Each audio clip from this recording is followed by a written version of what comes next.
Computerized Start is brought to you by my awesome patrons on Patreon and by your tips and memberships on Coffee.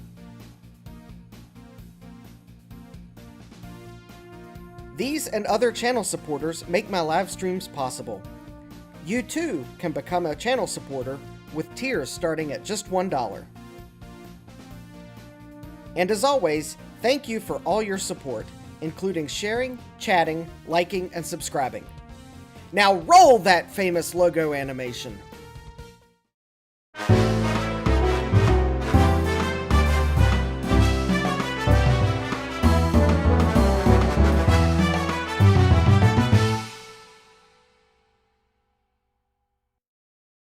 Good evening and welcome back to Computerized Start Live. I'm your host, Justin D. Morgan, and Jesse put in the chat if Justin manages to hit go live. He did better than I did, but I still forgot to do one thing here. There we go. I forgot to inflate the dinosaur. Hi, GeoHam. GeoHam says, you again. Well, let's see. Bob says, 3 streams in 1 week. What a time to be alive. Well, that was to make up for last week when Comcast says, no second stream for you. All right, let's see here. Thomas Armstrong's asking, will it beep? Hi, Thomas. Hardware hackers here. Depends if a hammer gets used on this or not. We have Gutbomb. I hope there's a VIC-20 tonight. I'll have to find a way to make it happen somehow. Jesse says, if Justin manages to go live, he did better than I did. Oh, I got sidetracked with the trash, so I take it to mean that you had this wonderful live stream and forgot to hit go live right away. Yes. We have Hardware Hacker, $2 super chat for the tip jar. Yeep. Thank you. Yes, I've got a new goal, because you all helped me get the AirTags, so the AirTags will be delivered Saturday, hopefully, and then I will be able to put AirTags on my most important tools, the ones I like to lose, like my Kotek and my floppy emu, and the tool set that I have misplaced, and it's going to get one of the AirTags as well. So, Jesse talked to himself for 2 hours. Oh. Unfortunately, I got sidetracked. I saw that you were updating your phone, and then I got sidetracked with the trash because there was this box of packing peanuts that I got tired of looking at because I hardly ever pack anything in packing peanuts, and I decided that box has to go. And then I got sidetracked from there. Anyways, we are going to continue where we left off on Tuesday on the special stream. There's my sticker I was using for a serial number protector.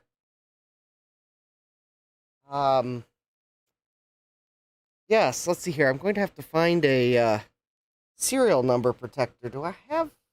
Oh, there we go. Oh, no, it's the wrong kind of tape. Do I not have painter's tape sitting on my bench? No, of course not. No gaff tape either. All right, hold please while I try to find a serial number protector. After all, when I'm done with this gateway, I'd like to know if I can activate the number that's on it or not, because it should still work with the computer. And we have Jack68K. Hi, Jack. I am looking for something. Do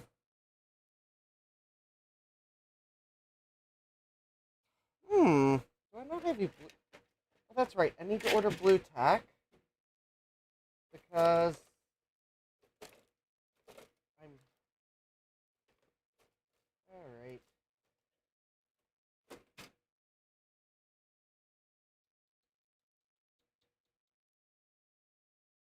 Oh. I know what I'll do. Here we go. I will use one of these labels, which are actually probably not that sticky, but this will be the chance to know if these floppy drive labels are actually sticky enough to stick to a floppy disk. There we go. I have protected my serial number. All right. So, in the meantime, have watched a video. It was Ike's Vintage Tech's video where he upgraded took apart a Profile 3. And I think I now know the magic secret to getting these Profile 3s open.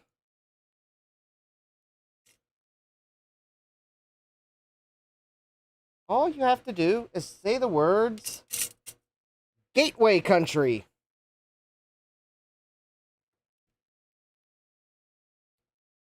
While you use a spudger to unclip the plastic. Yes. Yeah, the magic words Gateway Country probably don't actually need to be said. I think they're probably more optional than mandatory in the instructions.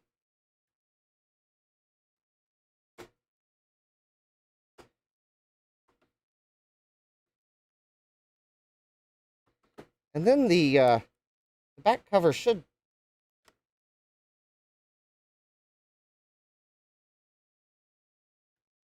I'm just trying to unclip it now, and then we'll deal with the fact that I do have to, I think, pivot it off a certain way. I am dropping frames. Oh, I've only dropped 63 frames.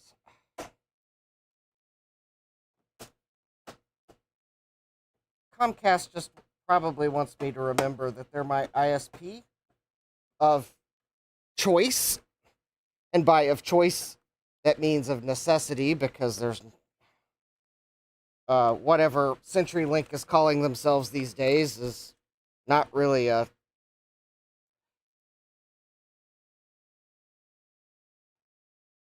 ISP I can go with, because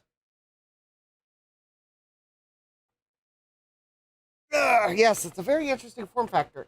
In fact, I believe this is probably one of the very earliest LCD all-in-ones. And according to Ike's Vintage Tech, which actually you should go check out his channel at some point. He's a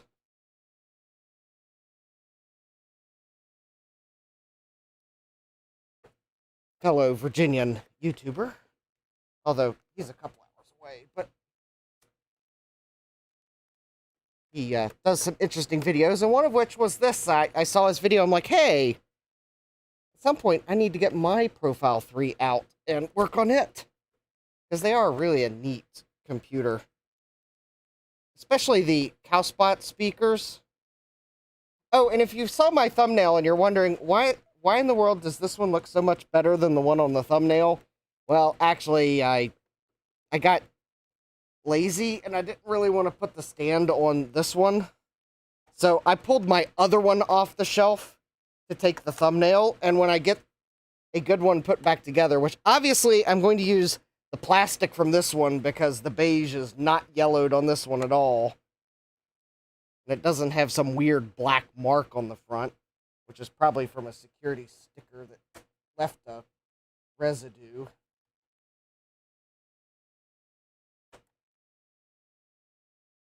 Now, interestingly enough, I thought you were supposed to remove this. I must still have a clip somewhere.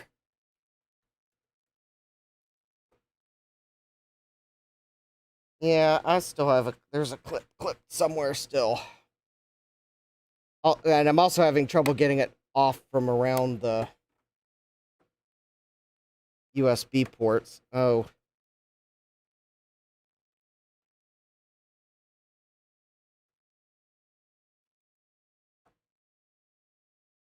Let's see here. Did I actually forget? No, I didn't forget a screw. There we go. Oh, I bet I need to remove the RAM. I bet the... Whoop, and I just had a piece of plastic go.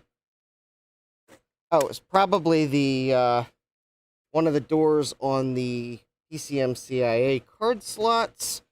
Alright, it's...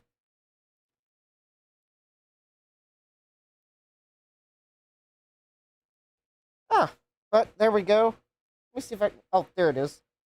Found the plastic. Alright, we have the Profile 3 open. So this is the one I bought from eBay to hopefully get a good screen and it won't power up. Oh, I see the problem here. I should have known. I should have known.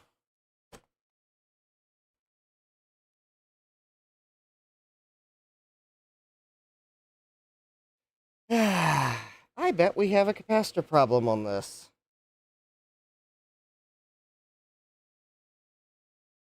I bet the screen not working may entirely be a capacitor problem.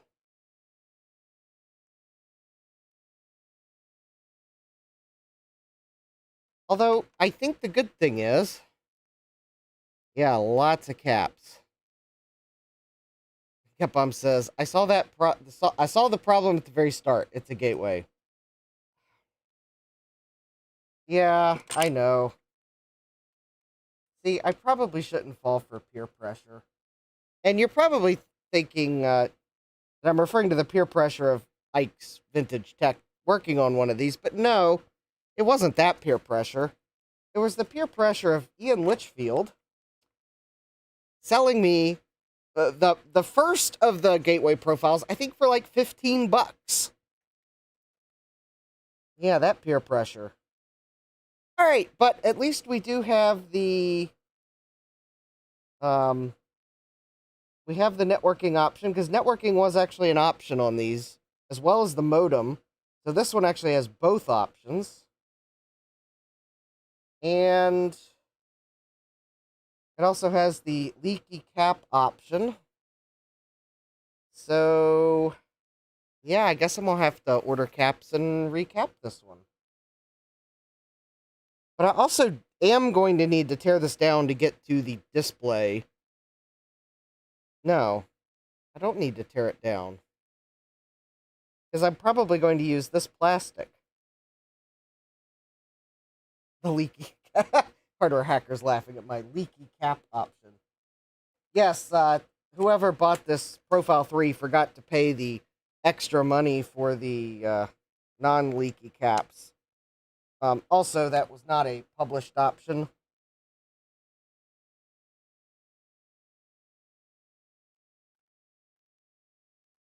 That would have required the shareholders of Gateway to have successfully replaced the CEO with one that wasn't going to try to cut costs. All right, let me see if I can get this heatsink off so we can see what processor this is. I have unclipped it from the...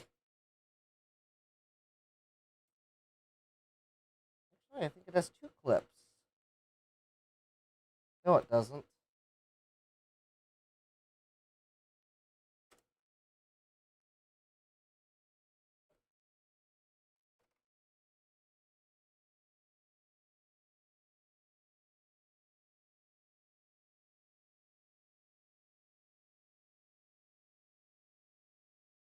Hmm.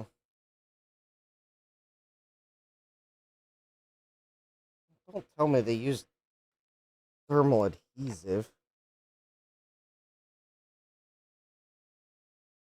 Oh, okay.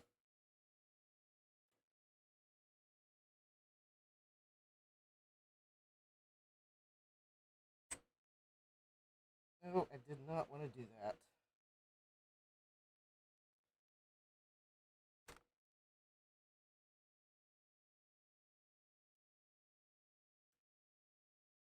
All right. Unfortunately, the heatsink is so attached. I just lifted the processor out of the socket halfway, so that could be bad. So, word to the wise, don't do what I just did.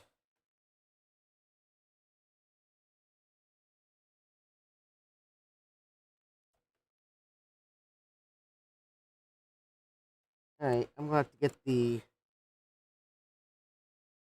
IO ports off the... Hi, Joe! Welcome! Jack says, unfortunately, that wasn't optional. Yeah.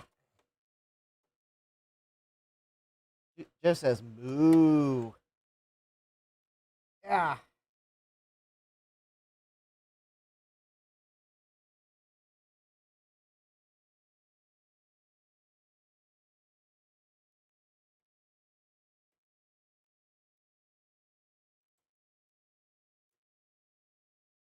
Alright, there we go. Alright, the 2 screws... Oh, correction, there are 3 screws holding this on.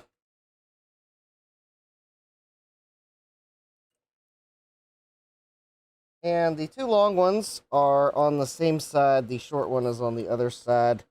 Alright. Ooh, I see more bulged caps.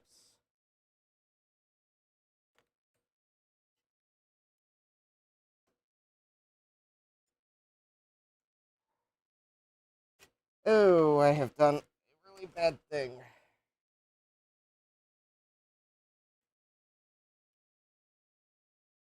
Okay, I have probably...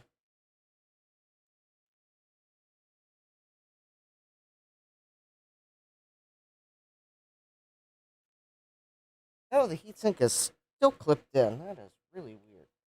Is this one of those that's... Oh. Okay. Twitter hackers asking, is that a bulging cap or is the motherboard just happy to see you? I'm pretty sure it's a bulging cap because I think this motherboard is probably not happy to see me right now because I have...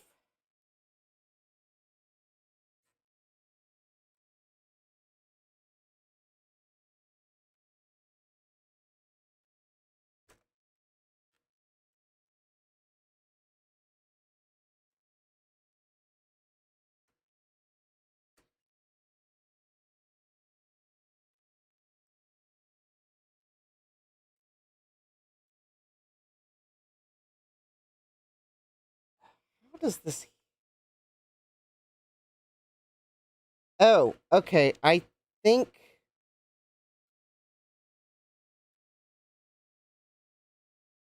I think someone's been in here before.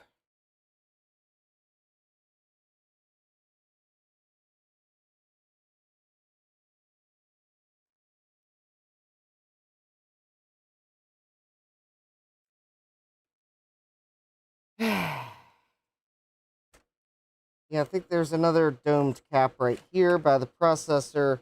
And actually, okay, I got the processor back into the socket. Luckily, it's a Pentium 3 that is not... It's, So luckily, it's not the one of the bare die ones, although that also could be unluckily, because I think if it was the bare die one, I probably would have managed to get the heatsink off of it. But I can't figure out how the clip releases on the other side of the socket.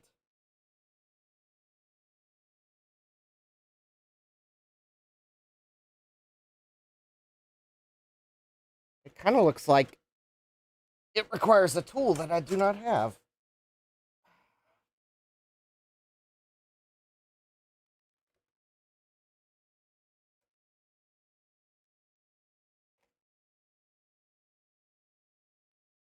All right, let's see if...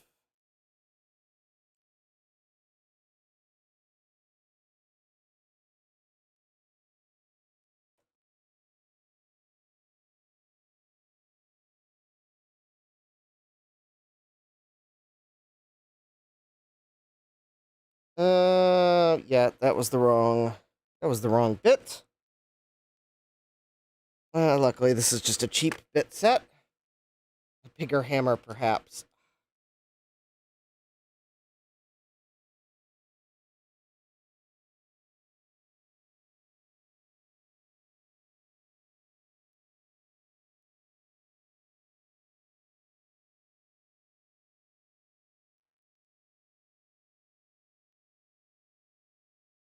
Cattle prod. Uh,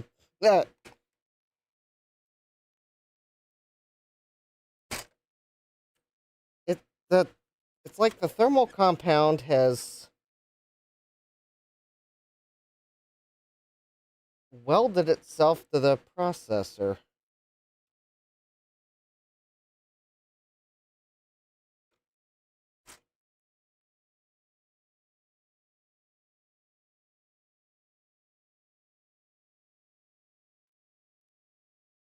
Hi, David. Welcome.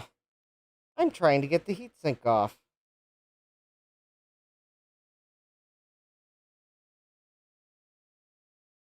I think I'm going to have to maybe try dripping some isopropyl alcohol.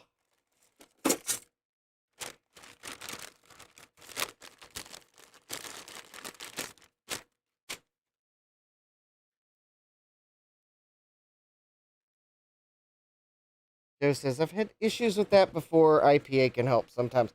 Because that's about the only thing I can think of that might potentially... Assuming someone didn't do something stupid and use thermal adhesive.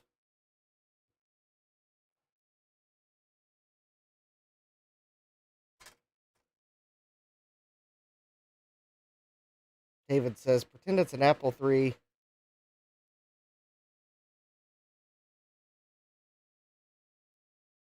Joe says, whatever you do, do not force the lever past the heatsink. You'll just break the lever. Unfortunately,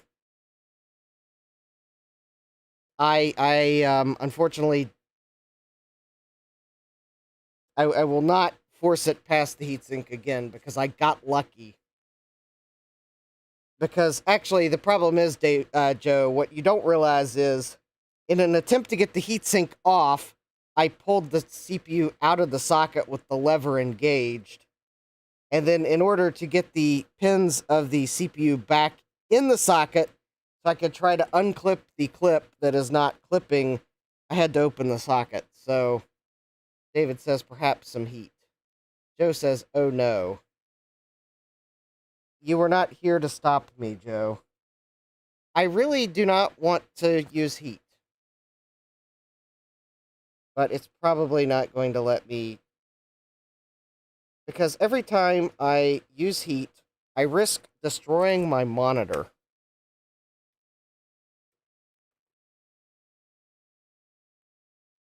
And you're probably thinking, well, it can't be that bad. Well, it's because of reasons.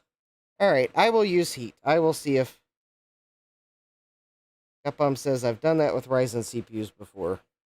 Alright, so I am going to blow 100 degrees Celsius heat at the heatsink. The metal part of the heatsink, not the fan. I'm going to try to warm up the heatsink. I'm going to put my hand on the other side of the heatsink so I can maybe feel when it's gotten warm. Heat and wiggle, yeah.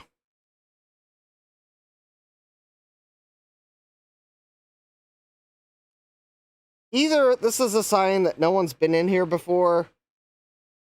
Joe says, immerse the entire thing in acetone and gasoline. Well, that would destroy my good plastic Profile 3, Joe. Although it's got a bunch of bad caps, but it's got a good LCD screen. Well, no, it's got an unknown LCD screen and good plastics. And Jesse says gasoline's too expensive, yeah.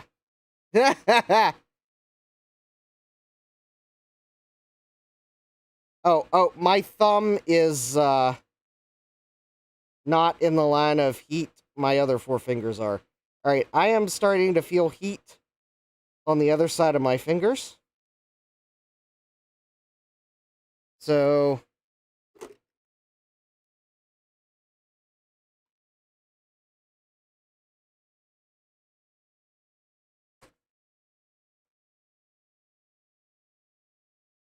Wow. That was some spicy compound. Look at that. Ooh. Okay, we got it off. Joe says it was glued. Yeah. All right. And let's see. Did I damage the socket? No. It looks like the socket's fine. Did I damage the CPU?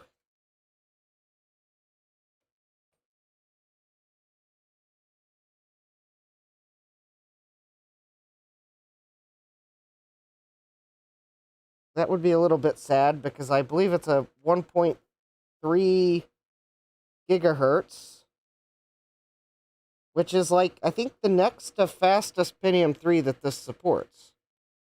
I think it supports the 1.4.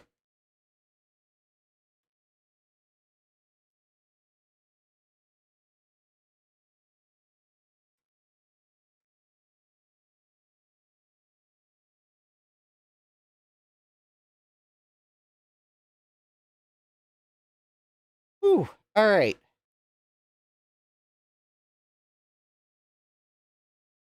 Yeah, that's oh wow. The top of the heatsink is still a little bit tacky. Oh, I think that is the adhesive to the thermal pad.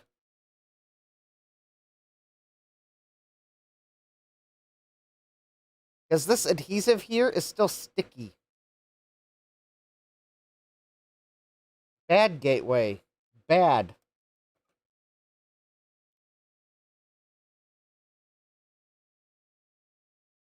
All right, hopefully the processor still works. Oh, we'll set that off to the side. I don't know why I removed that. Oh, probably because I'm going to have to take the other one apart partially and see if the things work. At least the last time I had it out, my other Profile 3 does power up.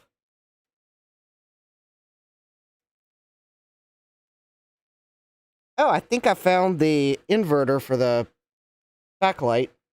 I think the inverter assembly is under the CD-ROM drive. So we have...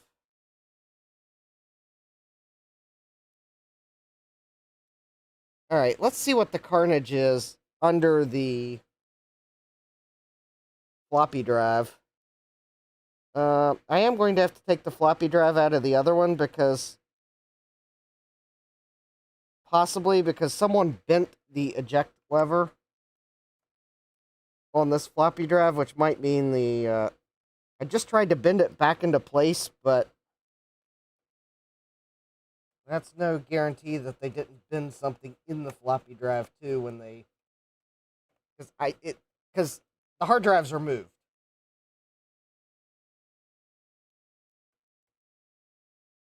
And it looks like when they put it back together, they at least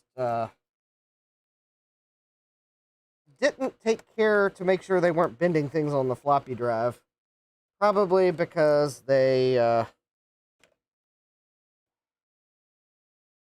well, it could be a sign that they... Oh. All right. I'm going to act like I've never worked on a computer before in my life and start to forget to unplug cables. All right.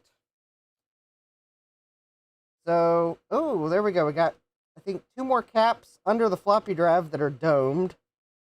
So the domed capacitor count is up to 1, 2, 3, 4, 5. That one looks special because it looks like it's actually...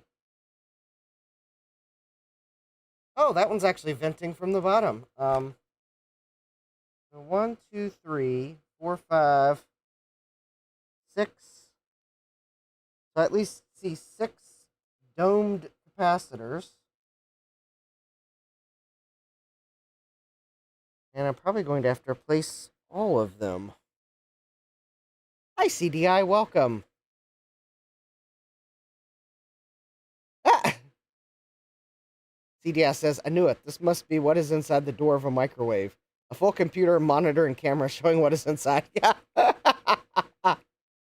David says, nah, those things are bulletproof, Justin. Joe says, hey, everyone, look at the top of the CPU. Oh, yeah. So, and I bet there's more caps under the CD-ROM. So actually, what I'm going to do is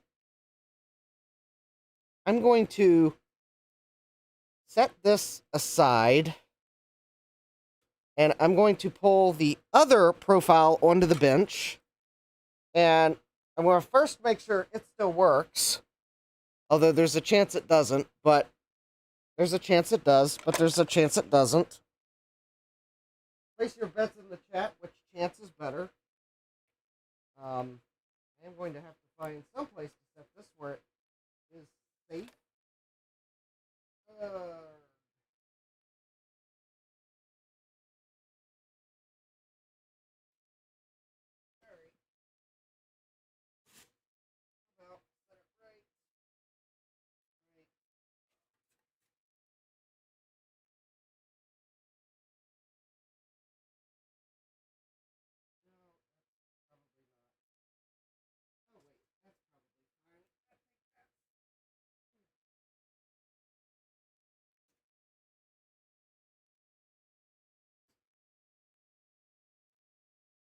So here we go.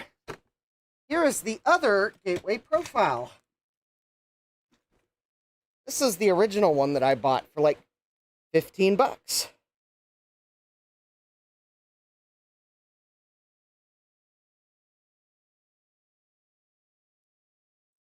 It worked the last time I used it.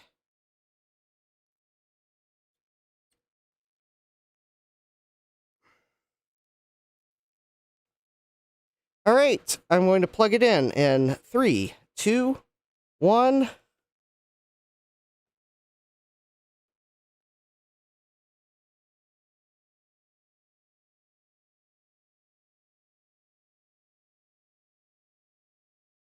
Uh-oh.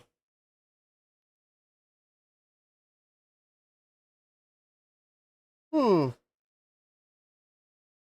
am noticing a trend.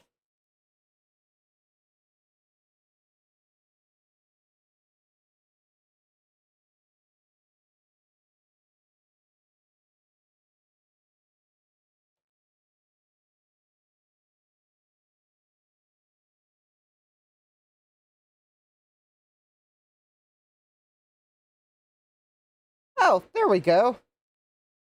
It does still work.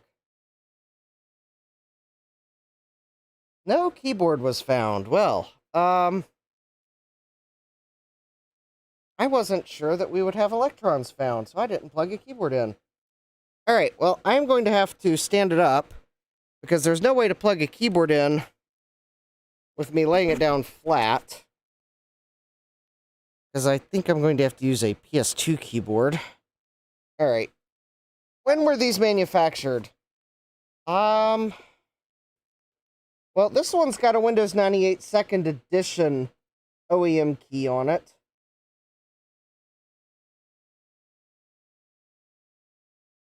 I'm looking for a date, a copyright date, maybe?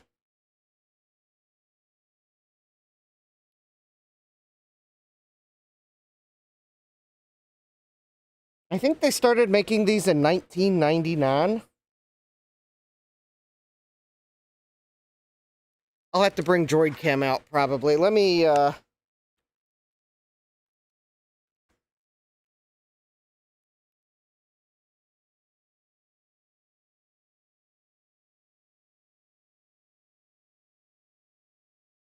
right. That way you all can see what I'm seeing.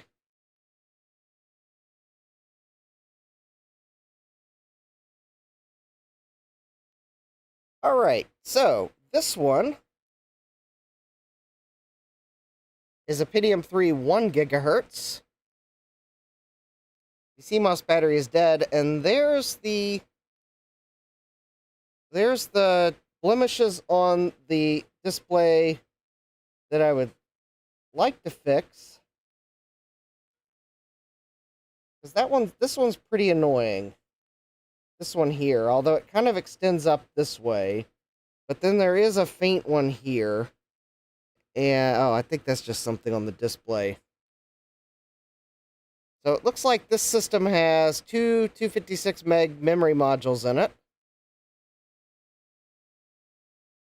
How about we'll set the time and date here in case it boots. So it is, let's see, 21... 21, 39. Oh. That's weird. Alright, and it is,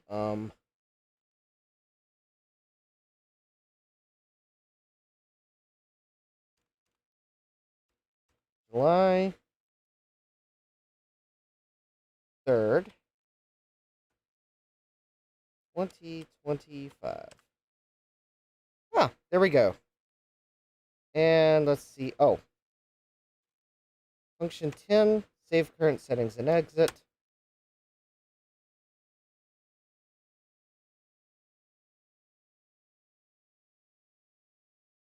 CDI asking, are they touchscreen? I do not believe they are.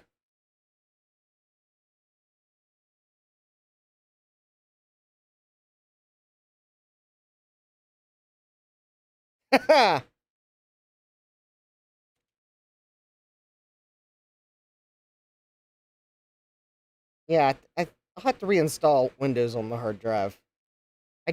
No, they're not a touchscreen. There you go. You can see the, oh. Thank you, Windows, but it is actually... There we go. Wow. This was used for Quake 3 Arena, FileZilla, RetroZilla, Doom 95, The Moon Project. But yeah, you could see that blemish on the screen is...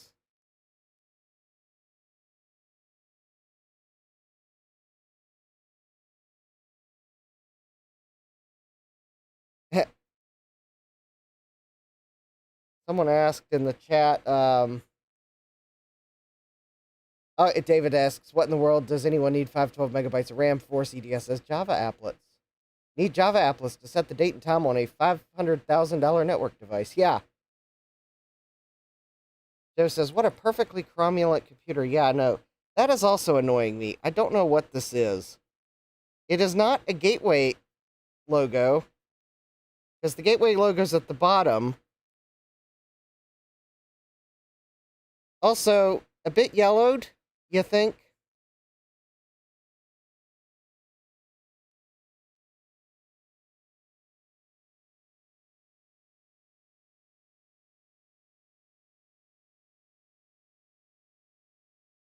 No, we won't. Ah. All right. We will shut this down, or we're going to... Yeah, it's probably an asset tag of some sort. All right, we will,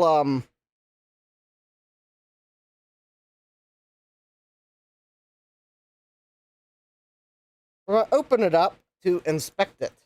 Yeah, an Unreal Tournament 99.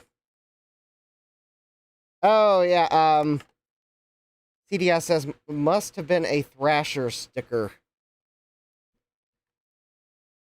I was kind of wondering if it was one of those stop stickers that stop theft of Office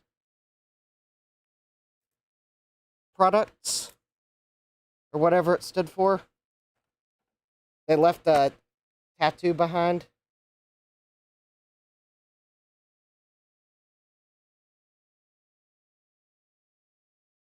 Yes, thank you, Joe, for the serial key.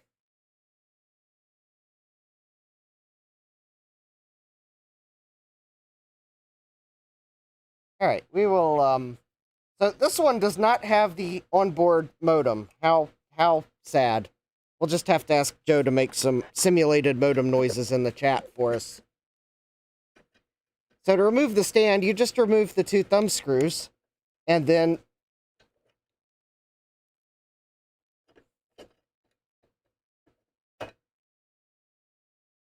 remove it. Capcom says, I'm removing this. I'm watching this stream in my VR headset.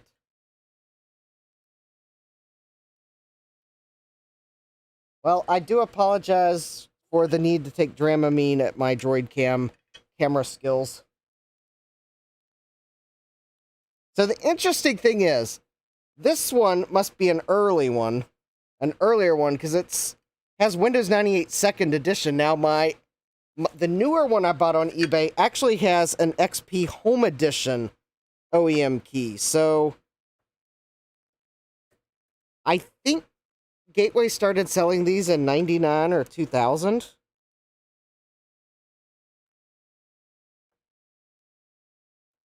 But I think they might have been selling these for a little while before they came out with the Profile 4. Or maybe they sold the Profile 4 alongside the Profile 3, because lower cost option.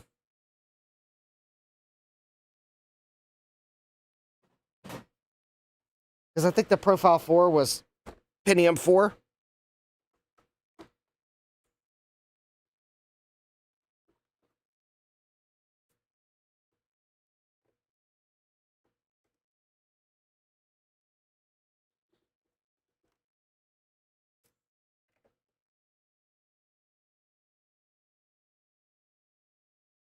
All right, so you need to remove these screws, but I think you also do have to remove the memory door and the cage, which is held in with a single screw.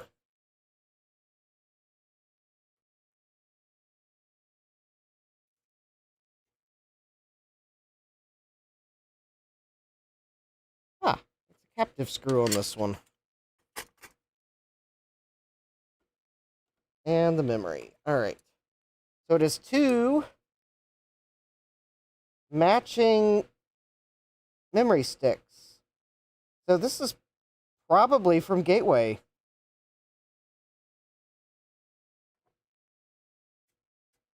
I bet this shipped with 512 megs of RAM from Gateway. All right. So now, let's see here. I guess I'm going to need to spudger.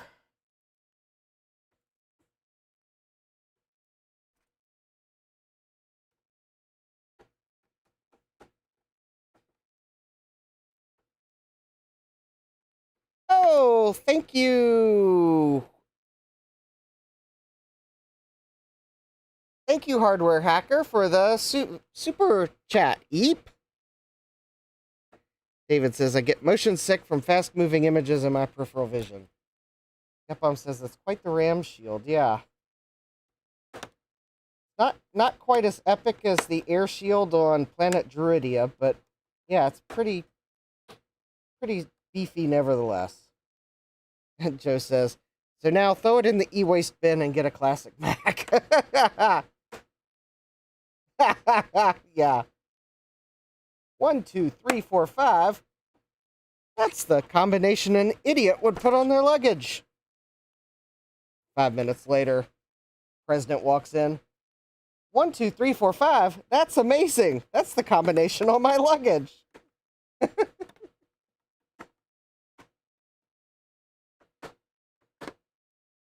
Oh, I think they're...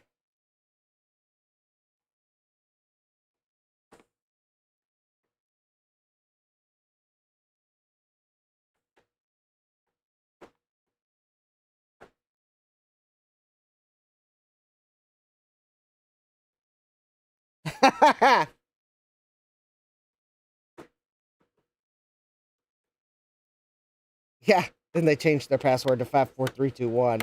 Yeah.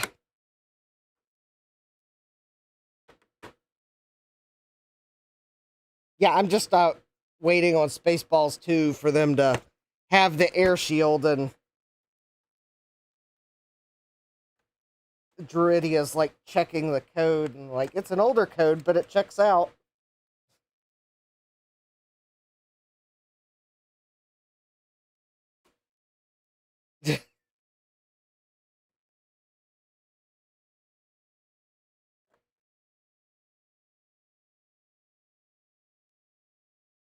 I think it is actually real.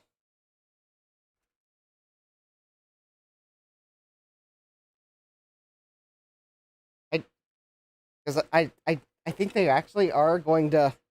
Oh, Hardware Hacker says I thought it was just YouTube clickbait. I kind of got the impression they actually are going to make it. Joe's asking, "What are you going to do with this machine, Justin?" Um, well, I had thought of using it with my parallel EEPROM programmer because it's got a parallel port.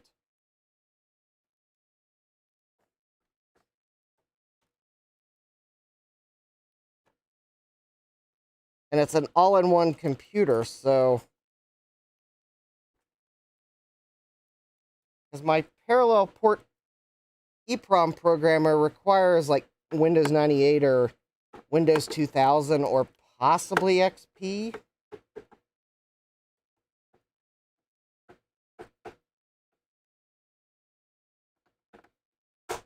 My parallel port programmer will not work with a Mac, so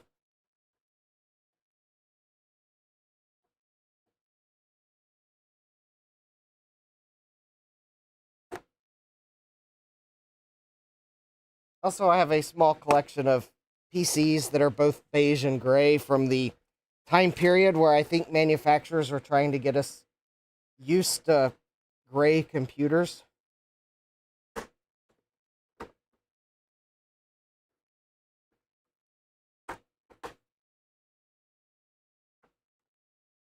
I know this is probably a controversial piece because it's just a gateway. There's probably in reality nothing super special about it.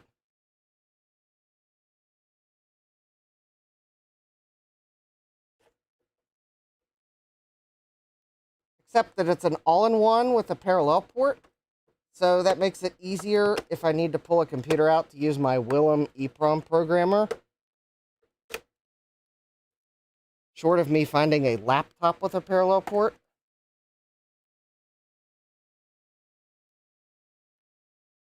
That's also fast enough to run the programmer. Oh, there we go. Ah, look at that.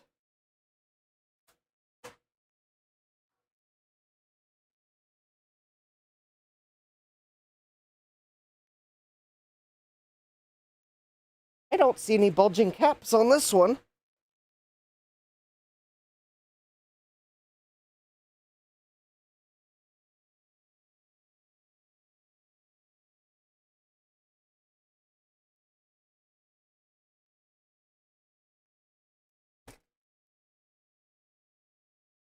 Yeah, all these caps look really good. Let me see if I can find a date on this somewhere.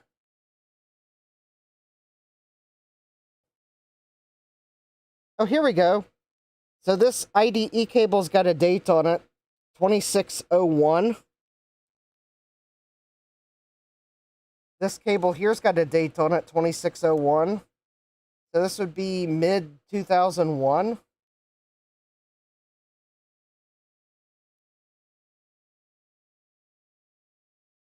Oh, this isn't as early as I thought it was.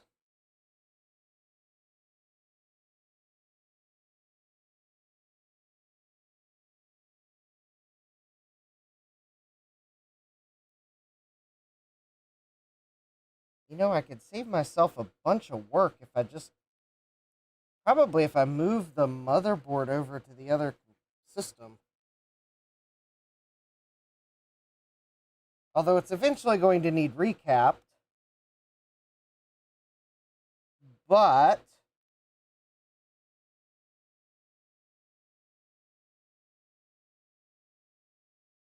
that would let me order caps.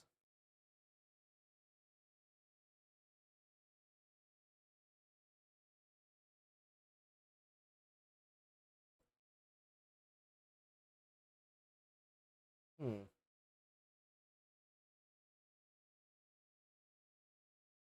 All right. I think this might be where I need to compare things between the two. Because this one's got a 1 gigahertz processor. That now I know the processor's probably very much stuck to the heatsink. All right, it does have both fans, so that's good. None of the caps are bulged, although they are the same brand as on the other one, but I don't see any bulged caps.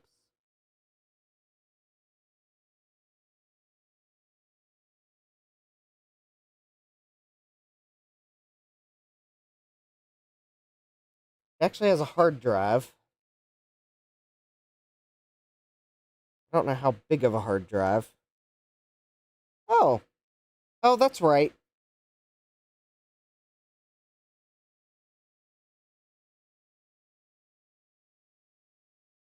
Oh, yeah, that's right. Because I think that's where the modem would go.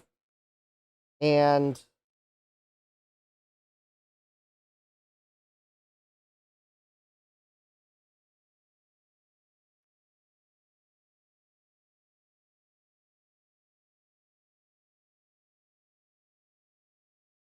I think I know what I'm going to do.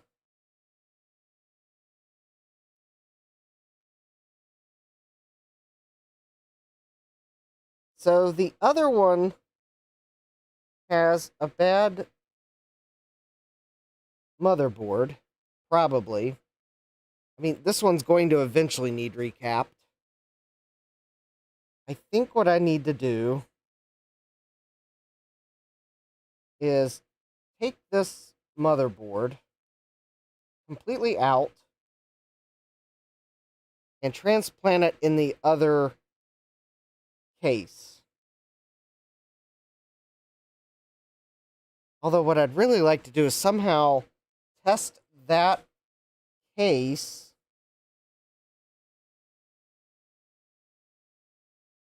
I'm trying to figure out where the display cable is.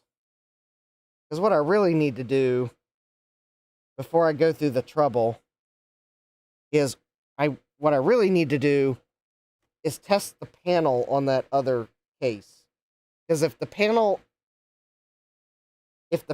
is a write-off, then for now I'm just not going to swap things. I mean, obviously I'm going to keep it because the front plastic is in way better shape. I could get away with 0 retrobrite with it, so that so I'm not going to like trash it or e-waste it.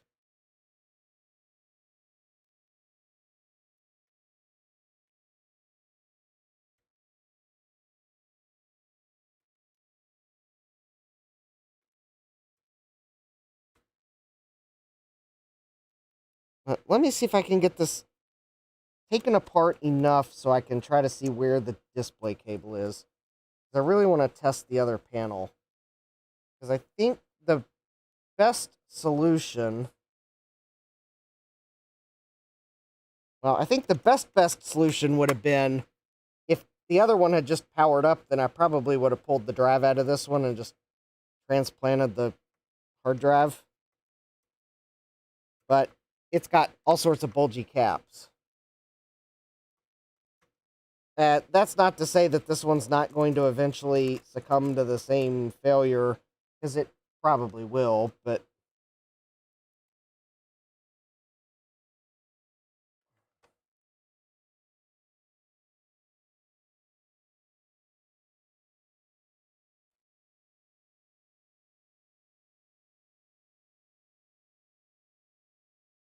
Oh, I guess I do have to remove the hard drive. Alright. Remove the hard drive.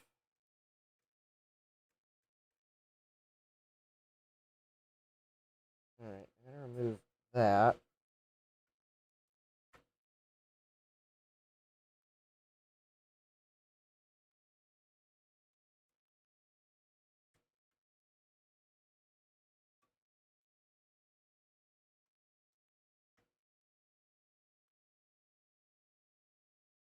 Yeah, basically what I'm trying to do right now is just get enough of this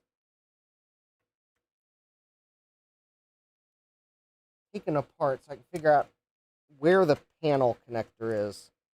So I can try to figure out what I need to connect and what I don't need to connect to test the panel in the other one. Oh, it's a quantum hard drive. Oh, it's a 40 gigabyte Fireball. I guess I should probably enjoy it while it lasts, as Bruce would probably tell me.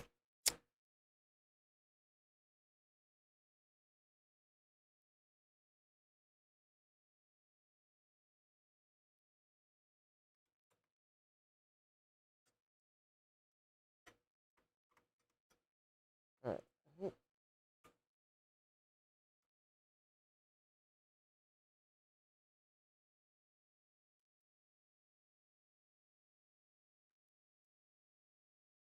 Nope, nope. I gotta remove the.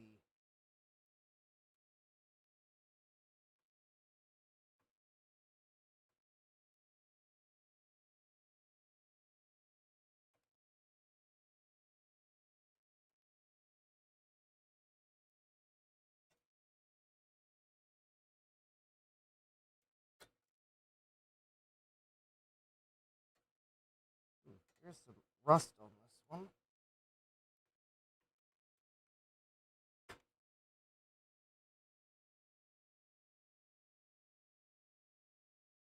All right. I think that cable there is for the USB ports.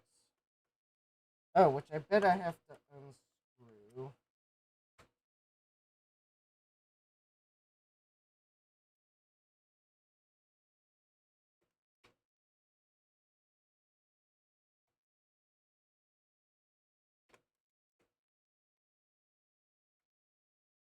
Mm.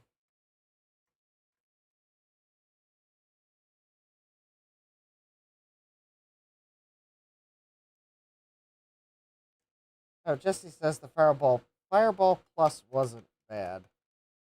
Oh, was that a Fireball Plus?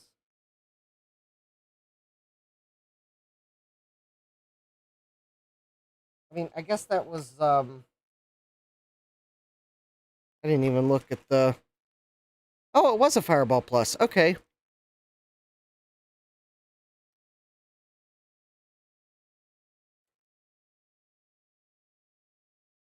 Okay, well that certainly changes things a little. Oh, there we go. There's the screw I was looking for.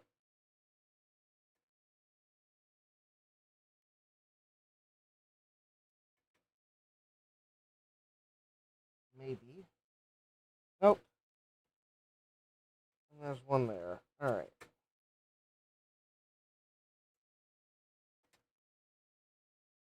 All right. There's the hard drive bracket.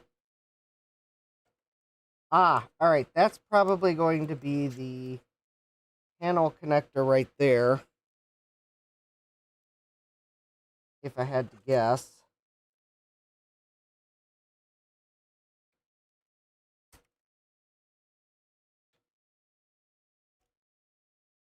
And that's the screw that was preventing me from removing the CD-ROM drive from out of the way. Whoop. Oh yeah, you do have to remove the connector for the CD-ROM. There we go. So there's the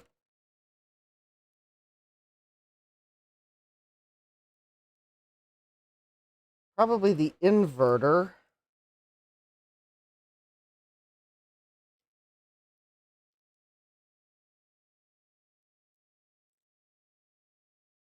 All right. Oh, just noisy. Okay.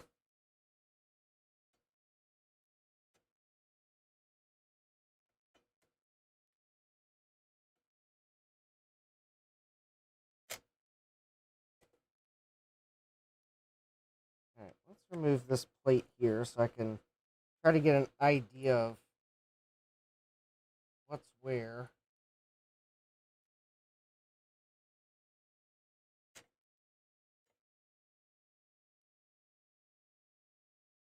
Ah, all right. there's the chipset.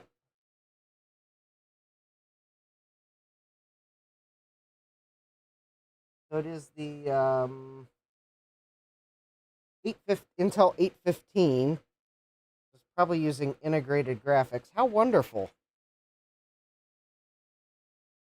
Ah. Carter Hacker says, I don't think I've seen red film like that before. It's actually like plastic. That is definitely the backlight assembly.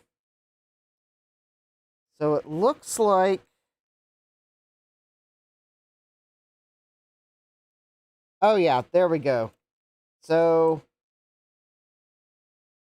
it looks like the display is this connector and this connector. And this one might be the front panel buttons.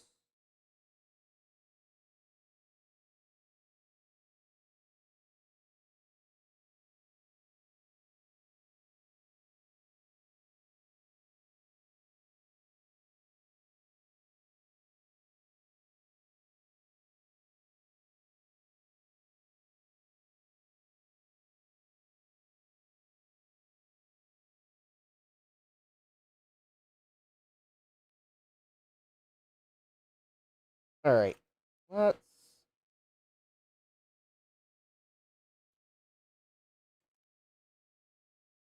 I'm going to try to remove a few things here.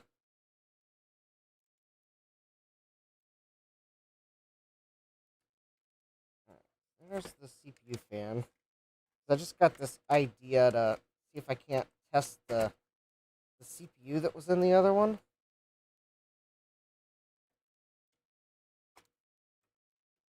All right, so I have detached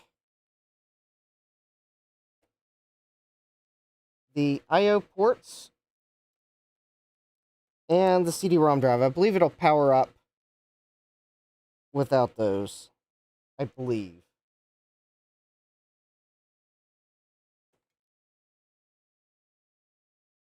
Well, it should be able to power up without the CD-ROM drive, but I would think that without the I/O ports connected, I don't think it can do much about it.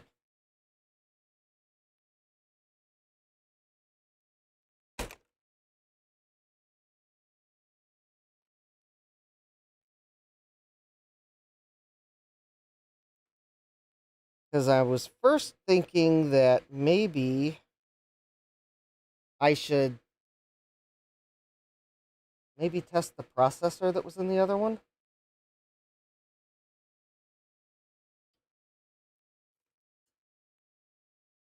Before I get it too far disassembled. Because I think I'm just going to swap the motherboard. That's at least the quick fix. Thomas says, wow, complex inside. Yeah, I know. Because there's the Intel 815 chipset. This Sage something or other. I don't know if that could be... Actually, that could be the LVDS controller, given where it is. Could also be the multifunction I/O chip. There's a WinBond chip here, which I think is some sort of a EEPROM, but then I think this is the BIOS. There's the Realtek network chip. That's where the modem would go. Actually, this might be the multi-IO. So let's... All right.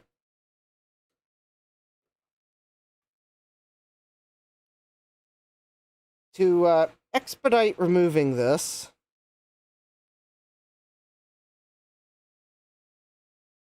I'm going to heat up the heatsink.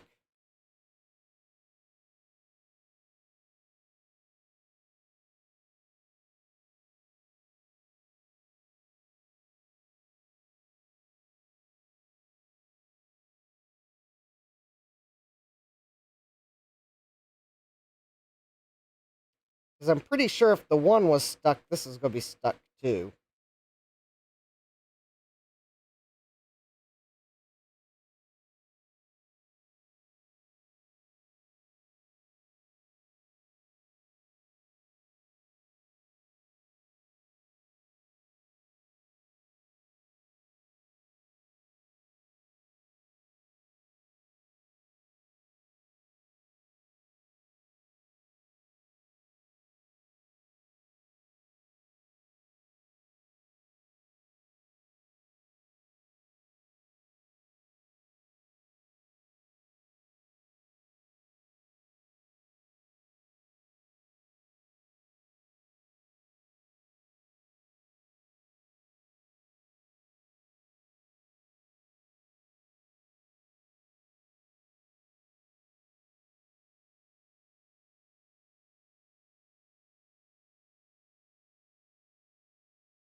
It says, I am checking unlabeled 72-pin Sims for their sizes by throwing them in a Mac. Yeah,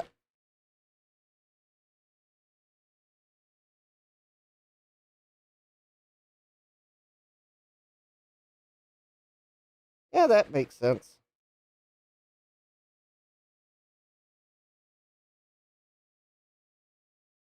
All right, so let's see.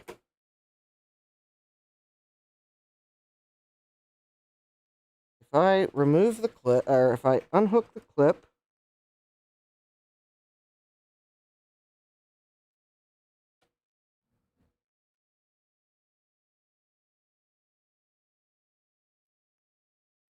all right.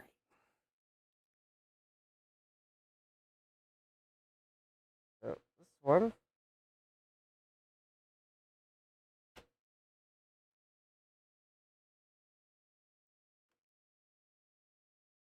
came right off the processor.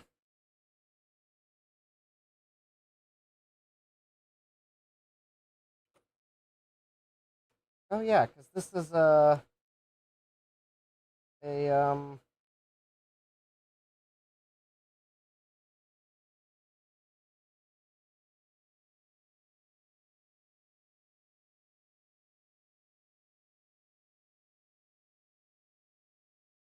Oh, this is a different Pentium 3 type.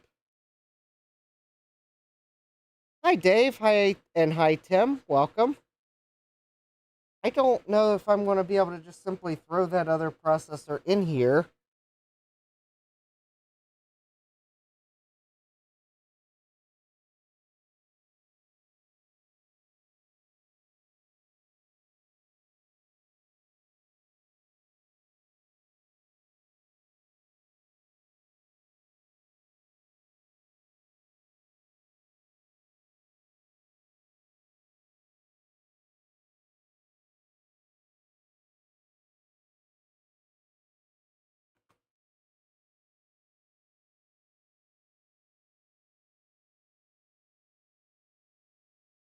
Wait a minute.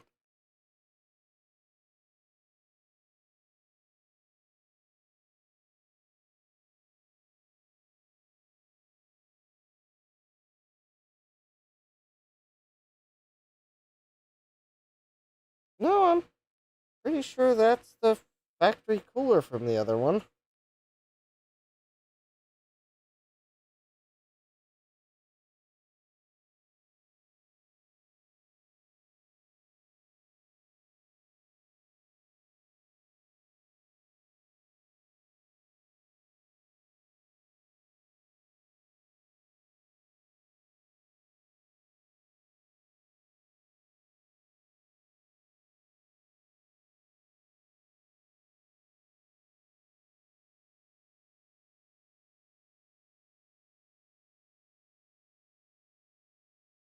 Hmm, I've got a quandary. So, this Profile 3 shipped with a Pentium 3 this 1 gigahertz, and my other Profile 3 shipped with a Pentium 3 this 1.3 gigahertz. There is a voltage difference, and I know these are different generations of Pentium 3s.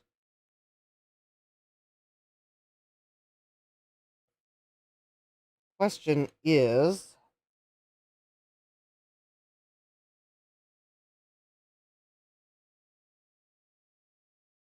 does this board appear to have the correct circuitry for the other?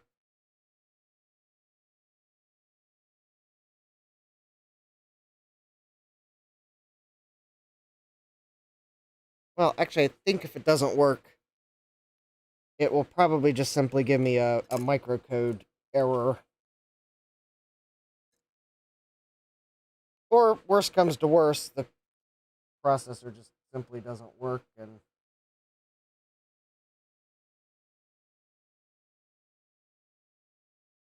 nothing will happen. Alright, so I'm going to put this processor in. I am, because this is going to be a quick test, I am just simply going to put the heatsink back on.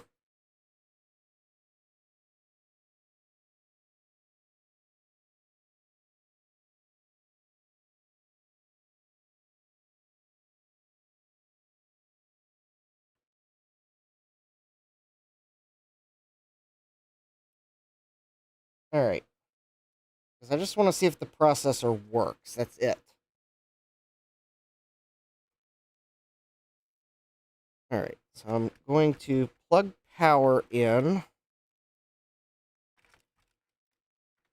I may have to update the BIOS for this processor, which I can probably just do by swapping the ROM chips, truth be told.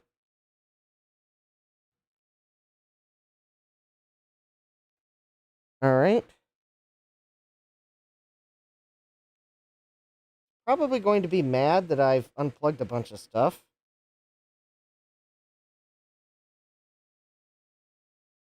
All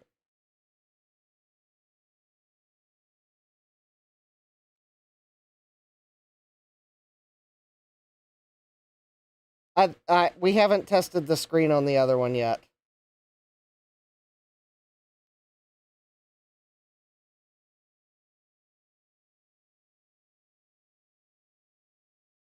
Interesting.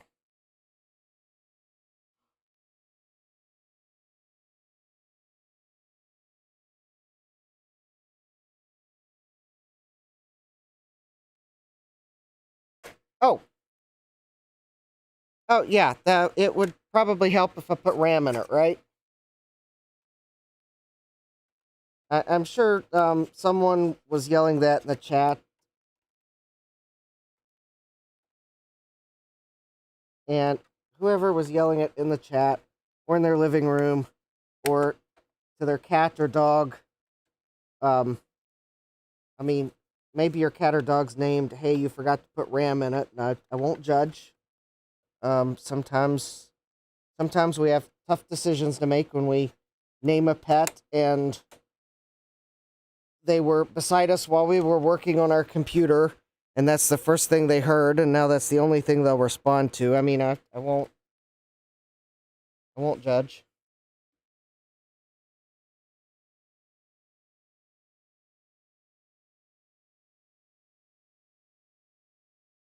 All right.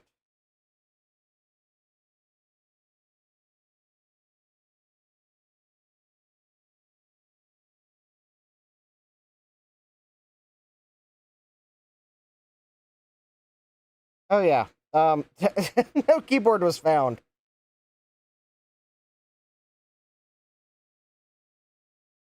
And then it's complaining about no drive was found. Yeah, it should probably just complain, no, nothing was found.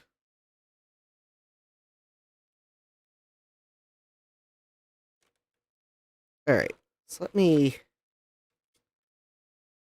see if I can at least plug enough in so I can get a keyboard.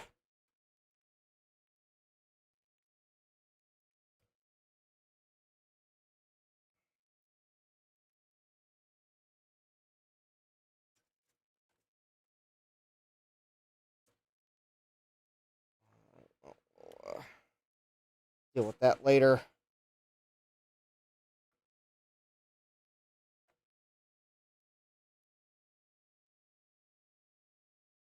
That plugs into, I don't know what that plugs into. I'll figure that out later. Oh, this goes.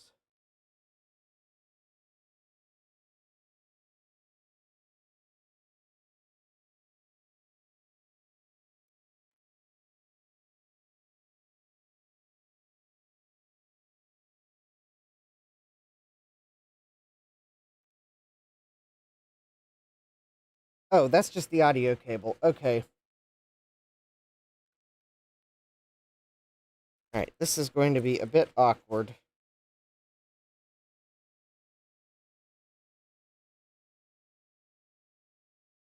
All right.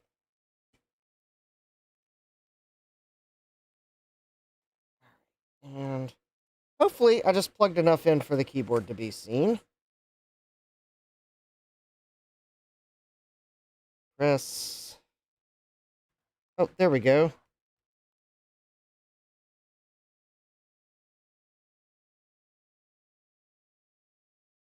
Oh, that's good. It's seeing the processor.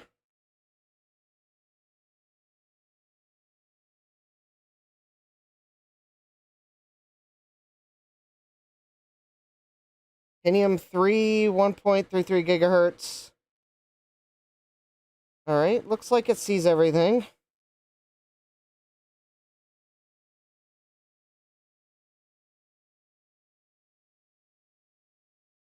All right, BIOS version 1AAU DP09. All right.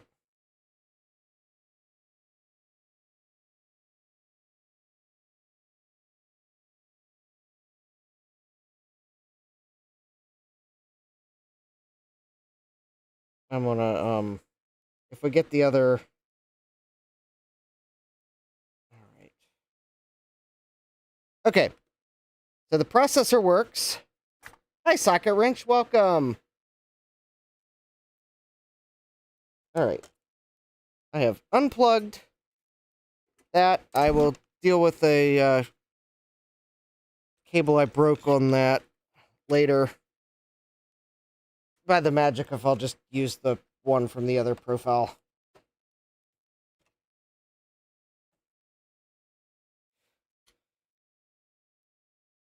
What cable I broke? The rumors that I broke a cable are greatly exaggerated.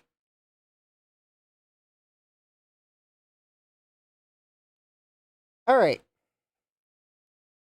I think the best thing to do here is to probably just go ahead and remove the rest of these. Well, I'll leave that one connected because that's.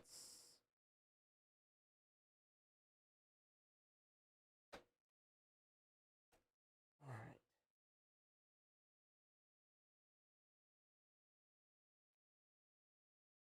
I think it goes to the panel.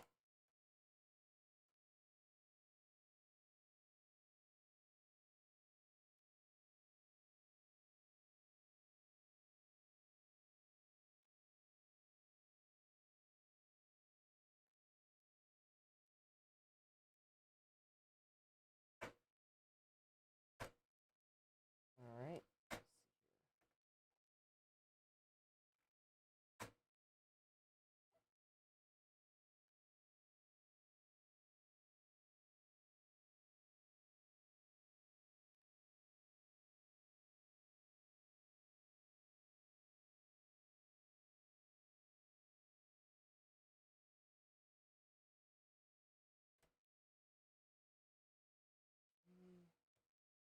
This cable.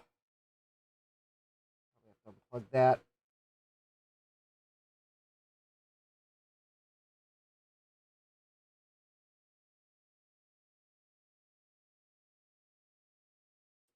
All right. Get the floppy drive out of here, and then I will hopefully be able to get the motherboard out of here.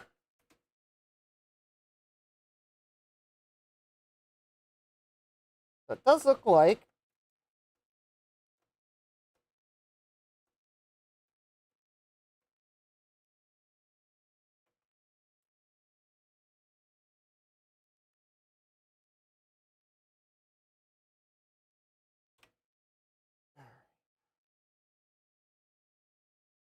so this will probably be the floppy drive I'll use because the button was not bent.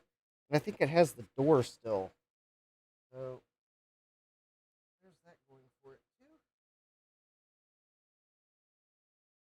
Because I think I'm the first one to disassemble this one. Where someone had been in the one I bought on eBay before. Presumably to just remove the hard drive, but I can't be totally sure that's all they did.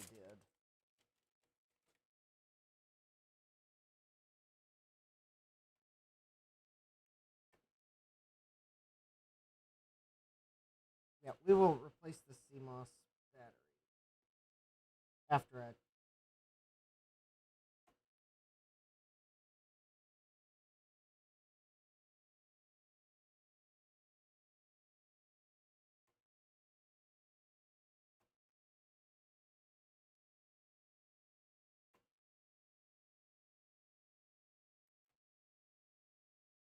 Oh. Well, that is not what I wanted to do. All right, well.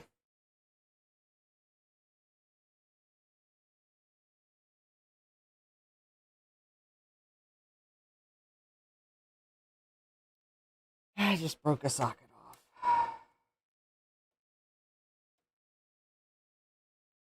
Probably ripped the pads. I did not mean to do that. Well, probably means I'll be recapping the other logic board.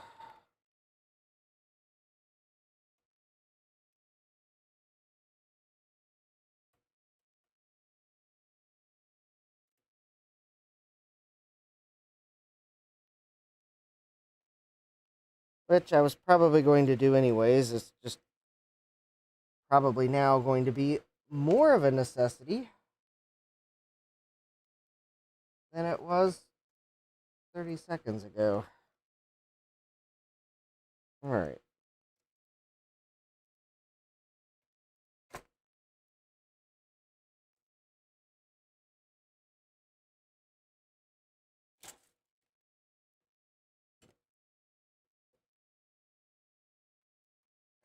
Now, I wish the display connector. Oh,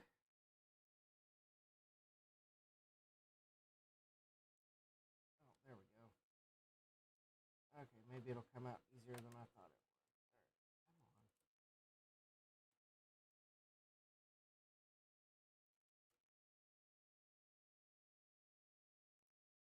it would. All right, let me look at the.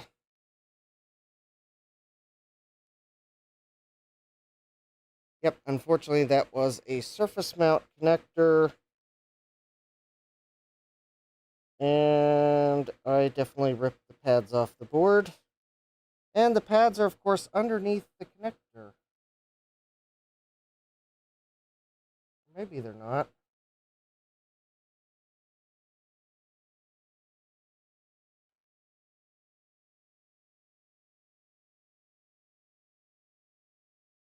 Oh, that is kind of an important connector. That goes to one of the speakers, although I guess it's not critical for testing, but...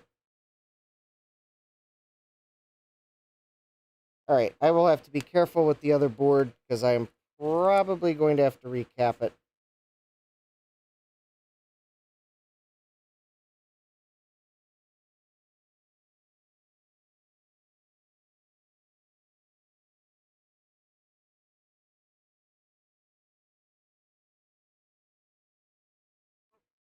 Alright. Anyways, we have the board out. I guess worst comes to worst, I can always... There are a few replacement boards on eBay. There we are. And again, this one, none of the caps are bulging, so... Yeah, that's kind of annoying. Alright, I will be extra careful with the other board. Because I'm...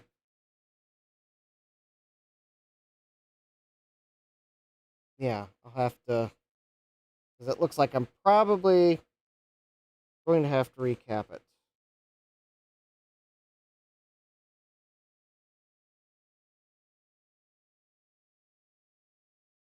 I wish there were a better way to...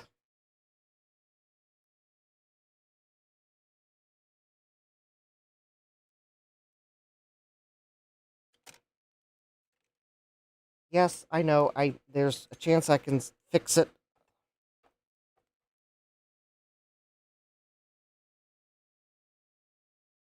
I still have the connector. I don't think I broke the connector, but I ripped the pads.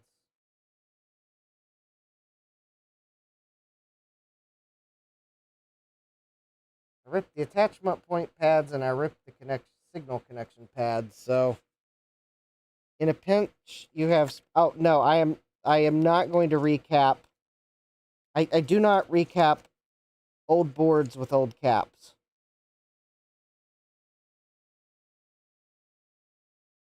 Those caps will look. Those caps are no name brand, so I do not I definitely do not use no-name brand caps. I do not reuse no-name brand caps. There's probably a reason why they're no-name brand.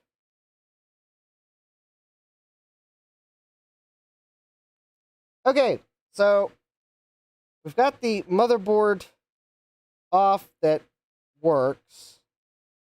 I am wondering if I can tear the other system down. I know.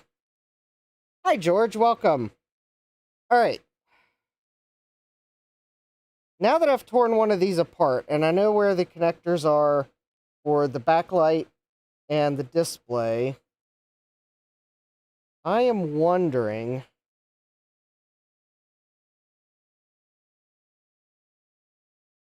I don't need to connect these. These are audio, so I could leave those disconnected. I am wondering if there's a way, potentially if I remove the hard drive and the CD-ROM bracket, if that would give me enough room to plug the second system board in to test the display on the other case without removing that motherboard. That way I don't risk damaging it too bad. Because the thing is, this is the bad display, and this case also has some sort of a permanent marker on it, probably from an asset tracking tag. I don't think that's coming off. So if that wasn't there,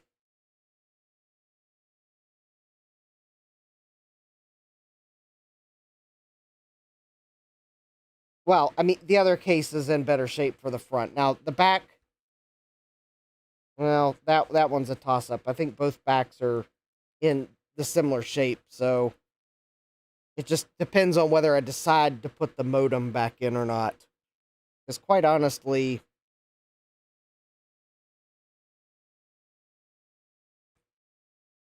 I'm tempted to put the Windows 98 back on it. So the back from this one, because its back is in slightly better shape. But to do that, I would remove the modem because the modem wasn't cut out by the factory. I don't need the modem, Thomas. I really don't. All I got to do is call Joe and have him make modem noises, and then that's all I need. Joe's like, oh. Joe's like, Justin, you shouldn't. Or he's going to put beater in the chat. One or the other. Okay, so let's get the other Profile 3, the one I haven't totally destroyed yet.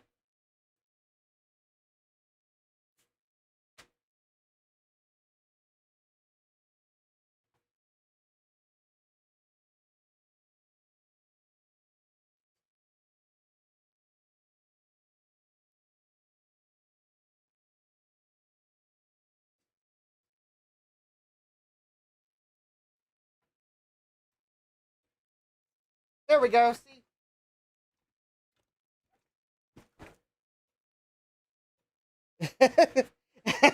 Harder Hacker says, handshake complete. All right, so there we go. Here's the one that I bought on eBay. It has caps that are in worse shape. In fact, actually, this one here and this one here look like they are about to rocket off into space.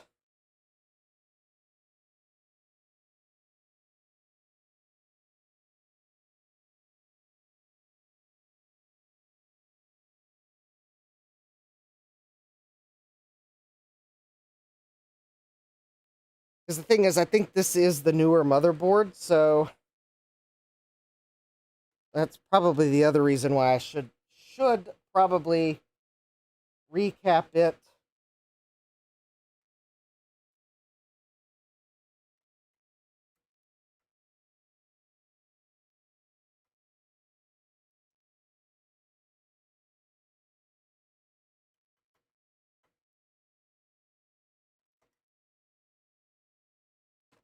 All right.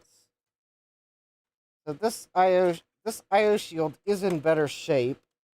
There is a bit of rust on the first one.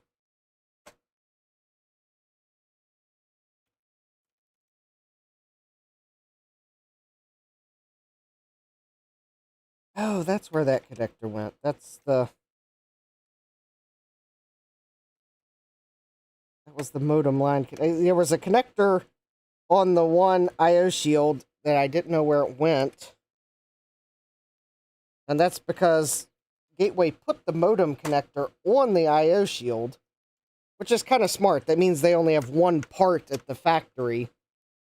And then, depending on if you ordered the modem or not, they would put a different sticker overlay on the back of the computer to expose or hide the modem port. That's actually pretty smart. Permission granted, Mike's Future Retro. Welcome.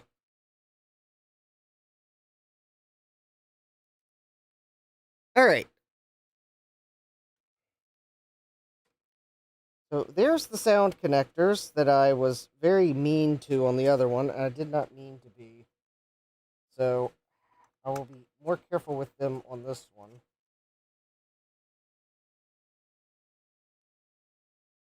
I guess the good thing is I was already starting to put a Mauser cart together with caps for various things.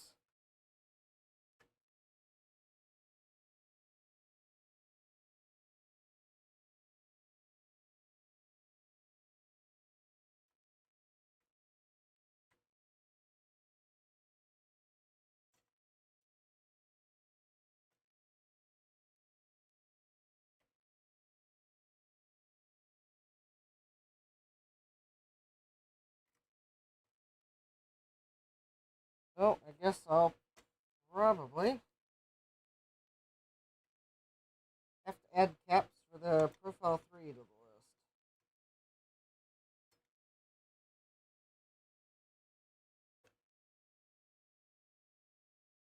Although, if anyone's interested, the Atari 1040 ST is not in the cart. I'm probably just going to order a cap kit from Console 5 because they already have one ready made. And that saves me the time from having to find the caps on the right caps with the right size and the right lead spacing on Mauser's site. Because in all reality, it will probably be a little bit of time before I place the order because I have so many things that need caps that don't have cap kits. That's probably where I'll spend my time, is looking for caps for those boards because there is no alternative. And I'll probably place a Console 5 order for the Atari ST this weekend.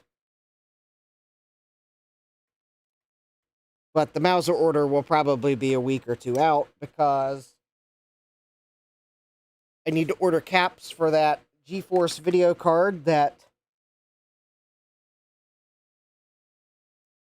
has the polymer caps that are blown on it. Although I do kind of question whether they are real polymer caps or just were made to look like polymer caps. Because there's no cap kits for that. I've got a that socket 939 motherboard for the ugly case. Yeah, no cap kits. There lies my problem, says Jesse. Yes. Thomas says if it was easier to ship, I have the caps. Yes. Um. That motherboard, I actually started to look for caps this afternoon, and then it was lunchtime, and I did not come back to it after lunch because there are a lot of caps on that board. So that's also on my list of boards I'm going to order caps for, hopefully in a week or two.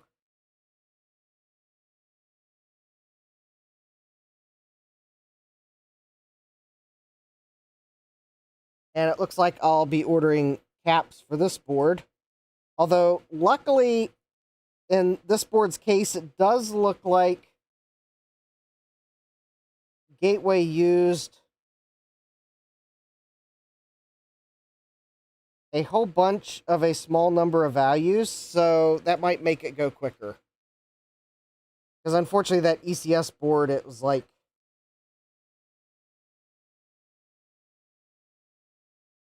some of the caps are just hard to read the value on, and interesting. That ECS board, the socket 939 one, the main filter caps, the ones that are like before the voltage regulators for the CPU, they were actually Panasonic brand. And I was like, oh, wow, that's actually pretty nice. Maybe ECS used high quality caps through the rest of the board. No. No. The rest of the caps are some brand I'd never heard of and are probably the problem with the board. The Panasonics on that board are probably fine. But I'm going to replace them anyways, because I usually, it's like, I don't see any reason to not replace them, considering where they are in relation to the processor. And they could actually be the problem.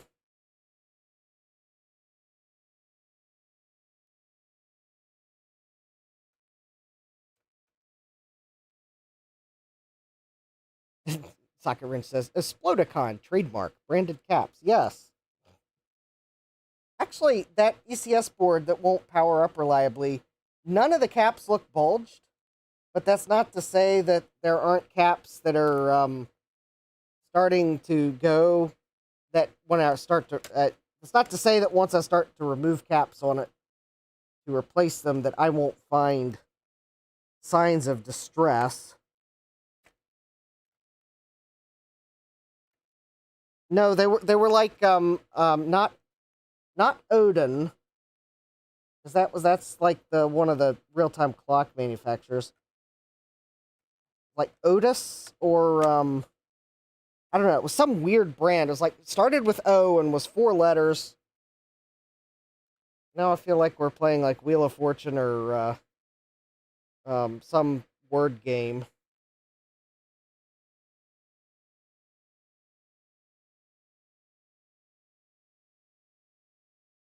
All right, I wish I knew which one of these was the power button. It's not those, because I probably need to connect that too. Oh, that might be those there, or is that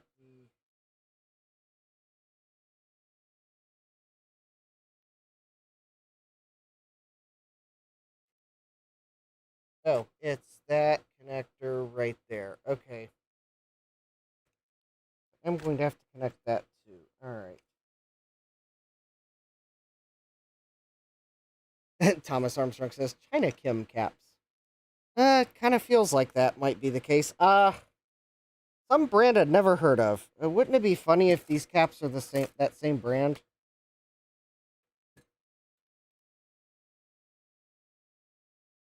They're like green and...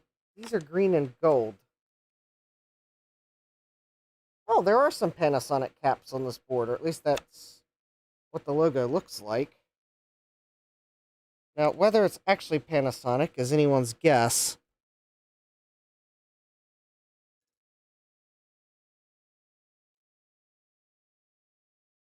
Okay, so here's what I am going to attempt to do.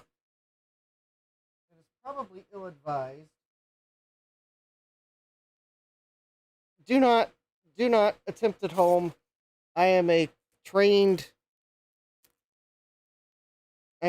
professional with years of experience in knowing that if I do something wrong, it's my board that I'm destroying.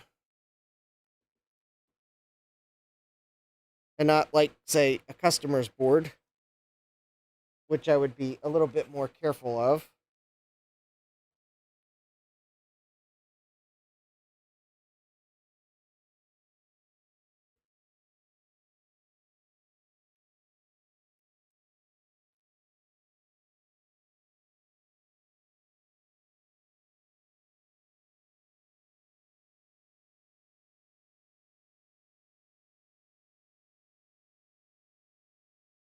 Because if you haven't figured out what I'm trying to do, I am trying to test the panel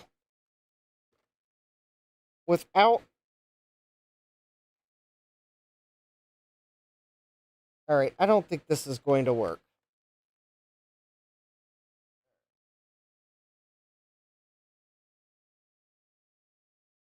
Okay. Let me stop now while I am ahead. And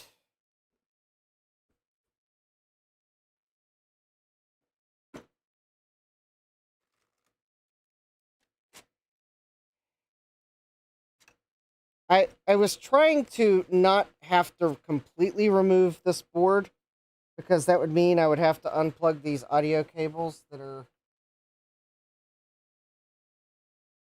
surface mount connectors that are really hard to.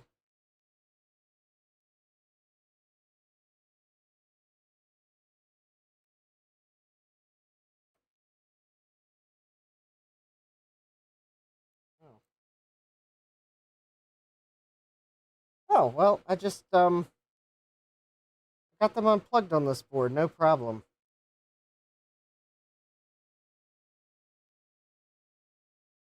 All right, well, I'm not going to plug them back in, partly because, well, I don't need to hear the system sounds, and partly because, well, one of the connectors on the board that actually works is ripped off because I was a klutz. All right, we will completely remove this board because that is the only way that things are going to reach. And I guess it's really not that big of a deal because at this point now it's only like GeoHam says, be gentle. Hi, GeoHam. Welcome. Or actually, you've been here probably. Thomas Armstrong says, I need painter's tape to help. Yeah. Gentle, gentle. Trying to think of the YouTuber that's always saying, like, gentle, gentle.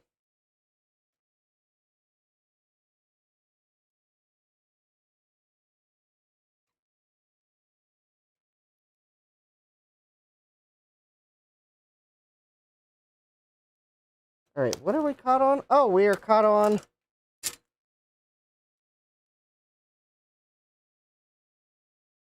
Yeah. All right, move along. Nothing to see there. Okay, so here is the board that needs recapped.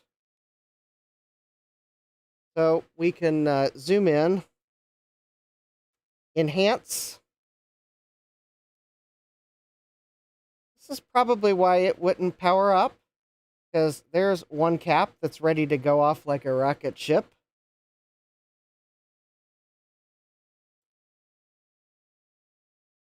And there's another one. Oh, yeah, that one right there is also behind that coil. There it is. That one's about to go off like a rocket ship. I think the one beside it is also leaking out the bottom. So there's three that are about to go off like a rocket ship. And then there's a bunch that are domed.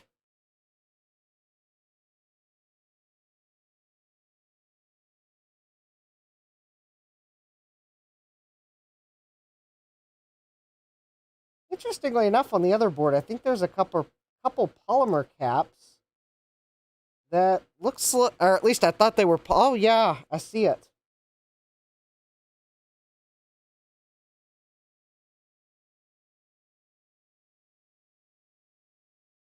Although maybe that is still a polymer cap. It's dark. Oh, okay. It's dark blue. It might just be a different brand. That might be why I thought they had maybe gone away from the polymer cap to save costs. Maybe they just switched brands and the cap isn't quite as dark.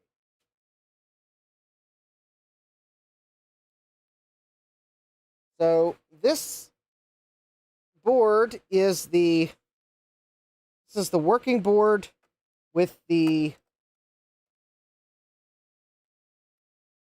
faster processor. All right, so the minimum I need to plug in to test this, to see if the panel is like functional at all, is I need to plug this in because, well, I don't think it'll hurt. I think those are front panel indicators. So this is part of the display. I think that's actually the display connector. And I need to plug the inverter in.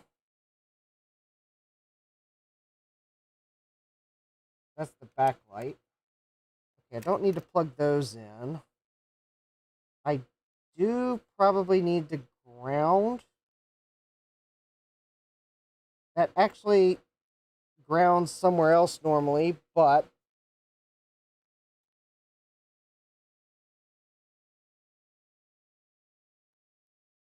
so that it can have a ground now, I'll use the pad on the motherboard. That should be fine.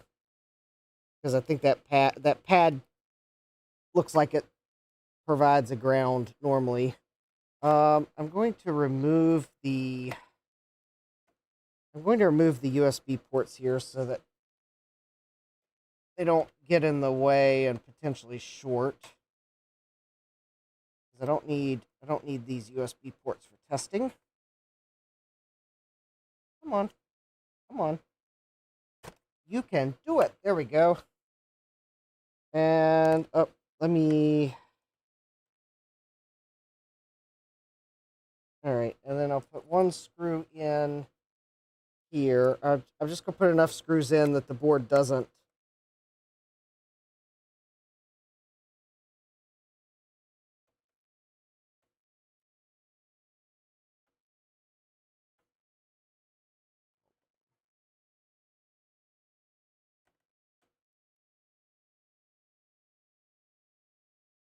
There we go. That should work. Two screws there, and one here. And how about I'll get the top corner. The two screws on the other side. That's a total of four screws. Four little screws. All right, that should be enough to hold the board in place. All right. Can pads be fixed?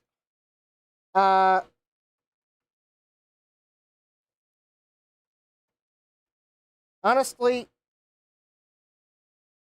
I might be able to fix the pads that I ripped. It would be difficult because it's a small connector. But the thing is, I have no reason to believe that these caps won't eventually start to leak too, because they appear to be the same brand as the ones on the other board. So, I mean,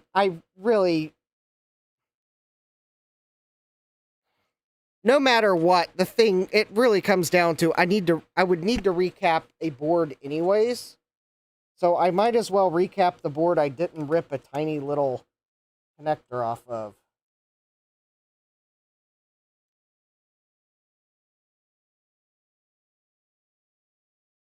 Because that's probably why the board didn't work. It's probably because it needs recapped. Now, granted, I could recap that board and it still not work, and in that case, the fallback plan would be I pull all those caps off and put them on the first board. And then fix its... Alright, so here we go. I'm plugging the power in now. Well, actually, I'm holding this up. Now let me plug the power in.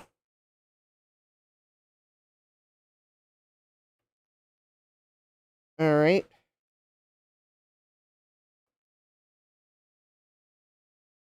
The funny thing is about these systems, they power on when you plug them in. But it seems like they don't post correctly unless you... it might be because the CMOS battery's dead. Alright.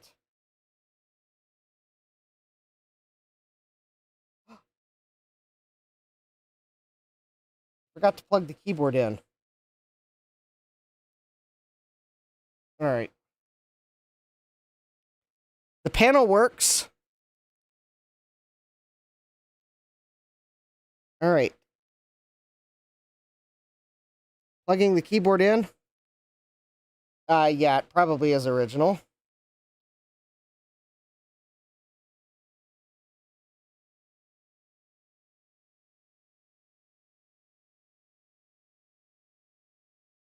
Hey! There we go.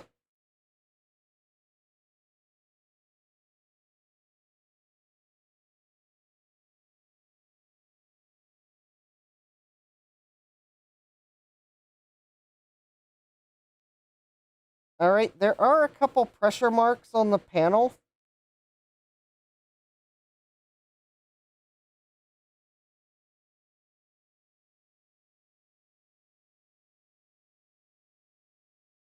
Actually,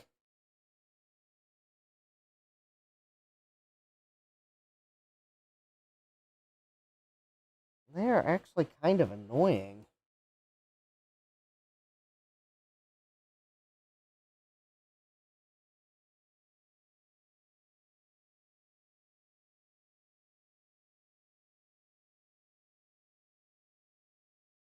Okay.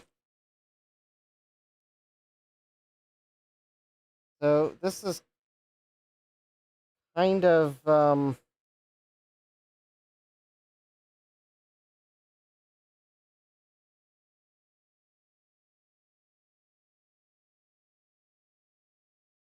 right. So let me go to Droid Cam.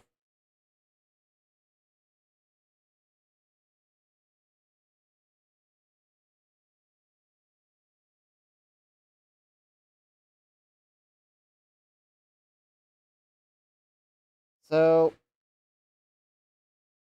hopefully that's coming across. I can see them on my iPhone screen. There is a whole bunch of tiny little light spots on the screen.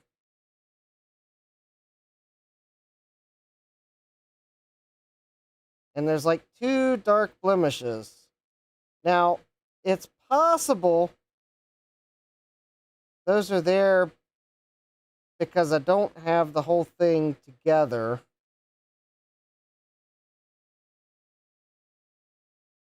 But I'm not convinced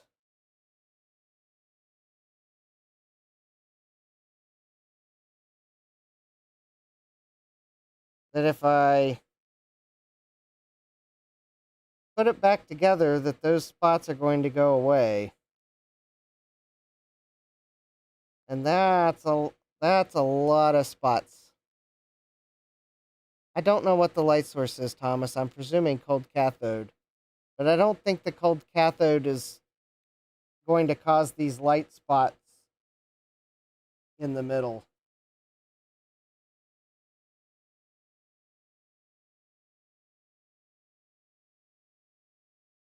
I think I'm going to have to reject this LCD screen.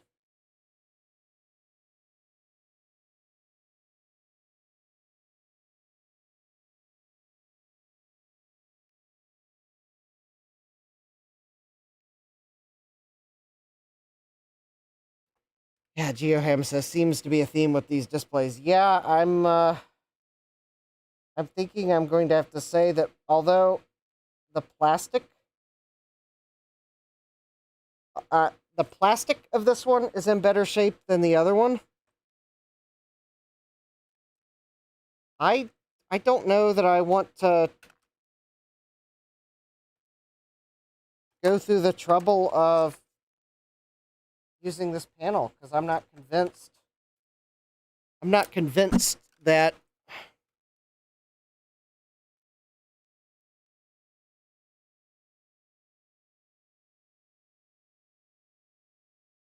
Thomas Armstrong says it looks fine, but I have my old glasses.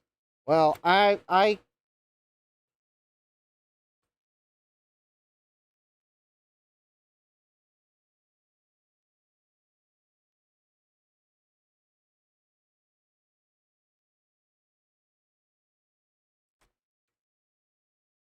mean maybe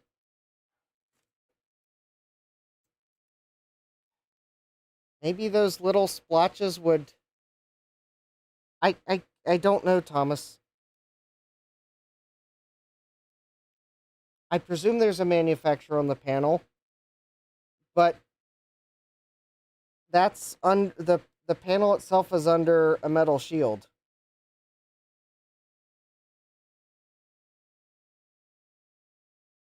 I am starting. My annoyment level is starting to increase because I have realized I have yet another project that is going to be a pile of disassembled parts and screws.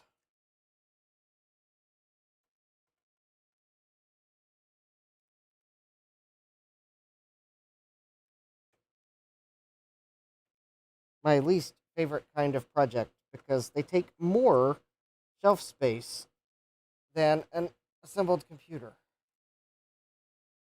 And in this case, it's actually two disassembled computers of parts.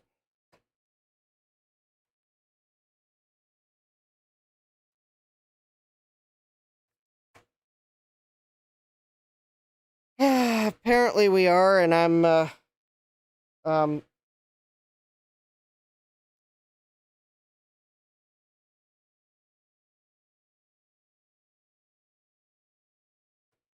unfortunately, I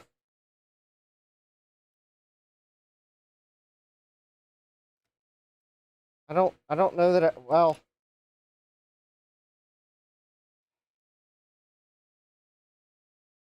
Thomas, I have too many projects disassembled.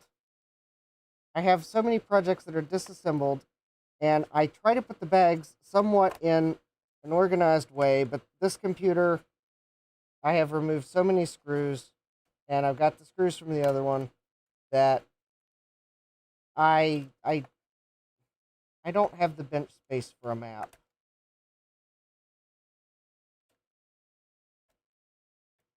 I hardly have the bench space for one computer at the moment. Maybe this weekend I might manage to clean some of my bench off.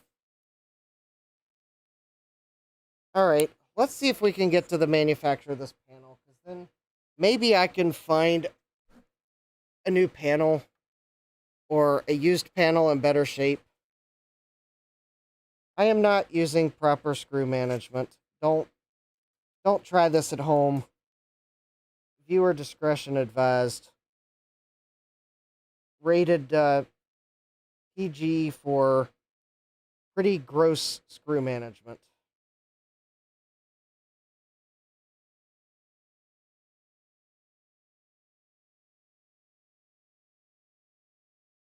Yes, I've got a video to reference. Yes, I have a video to reference for all of them.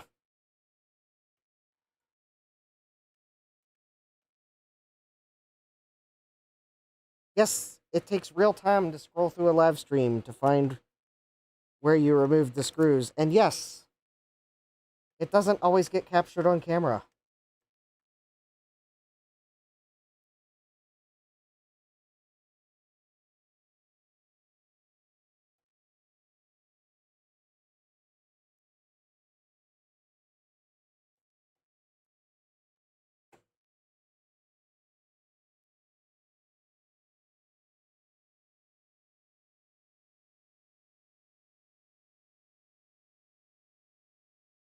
Christian says it ought to be new enough to be one of the two LVDS standards, so shouldn't be too hard. Well, there's it should be an LVDS standard, but there's also panel size, panel mount, panel backlight voltages, resolution.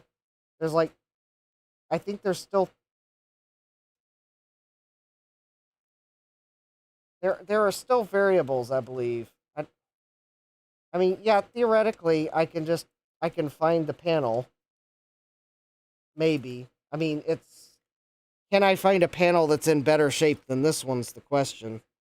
And how much will I end up paying for that privilege?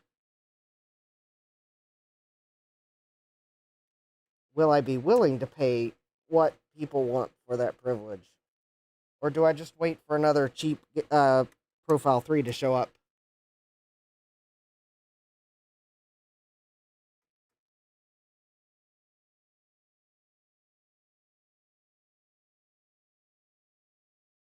You know, honestly, I probably should be doing this test on the other chassis, but then again, this is the plastics I probably want to keep, so I guess it makes sense that I do this check on this one. Alright, so this is the backlight inverter board, and I'll make sure I recap it too. Alright, so do I have all the screws out of the metal plate that's behind the LCD panel. Which if I do, then the only thing here left is the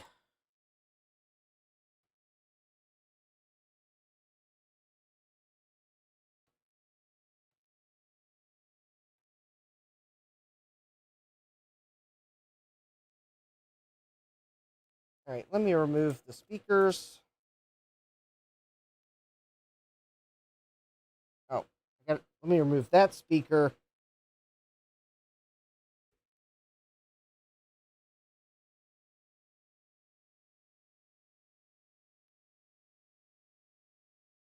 Oh, actually, yeah, there's a few scarfs in this panel, so maybe it's just as well that I'm investigating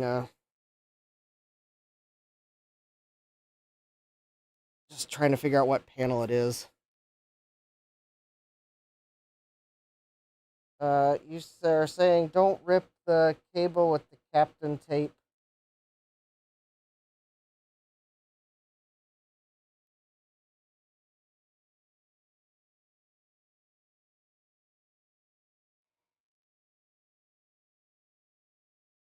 I'm trying to.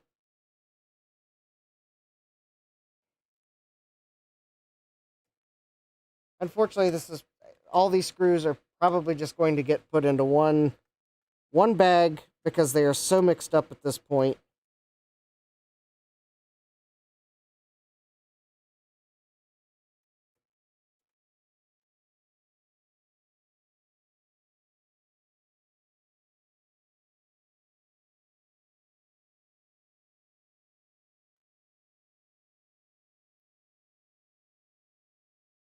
Yeah, I know there's a oh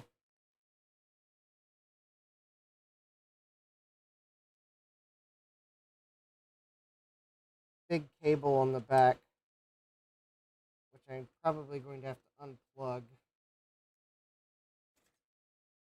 or I can remove the panel. I hope you realize that I am totally fine with removing tape. I will just have to remember to put tape back. Like, for example, I will have to remember to tape the connector on the back of the display panel once I put it back because I'd rather not remove the shielded, because there's some shield tape.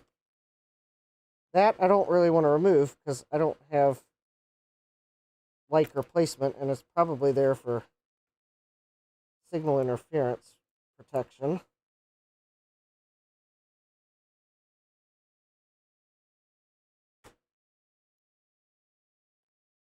Come on.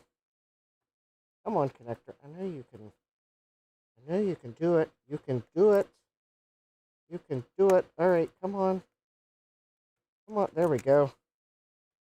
Now, hopefully.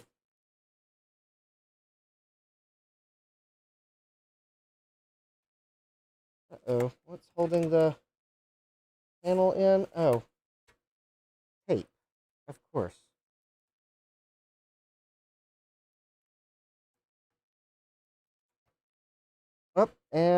And the inverter cable. Oh, there we go. All right. Drum roll. Is there going to be a part number? Ah, yes. It is a Samsung.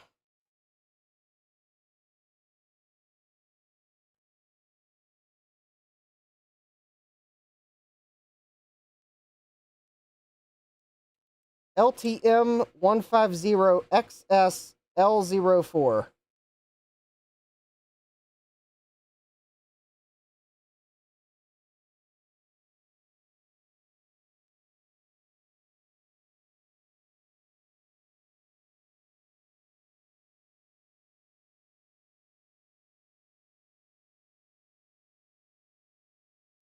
There we go.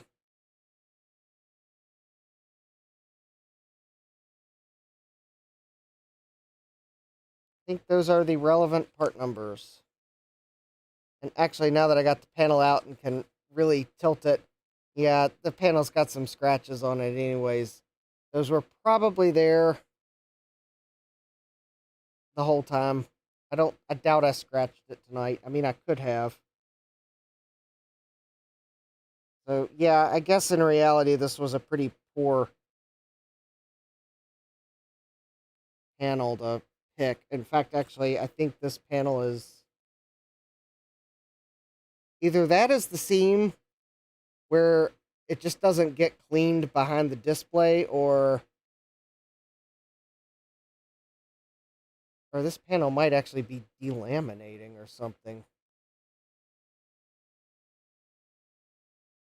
I knew where my LCD screen cleaner was, I would actually try to clean that and see if that's just cleaning or dirt residue, or if that's actually maybe the panel starting to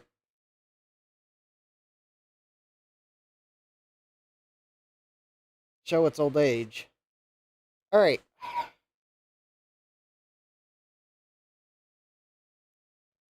Okay, let's see what I might be able to find in terms of this panel on eBay, the place where I buy the things I later regret.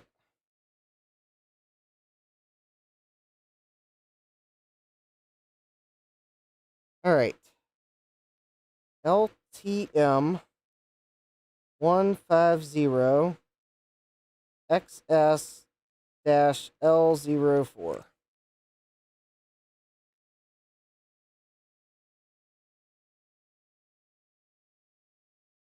Oh, well, I found... Oh, nope, that's not. I found an LTM 150XH-L04 from PLC Direct. I am not paying that price.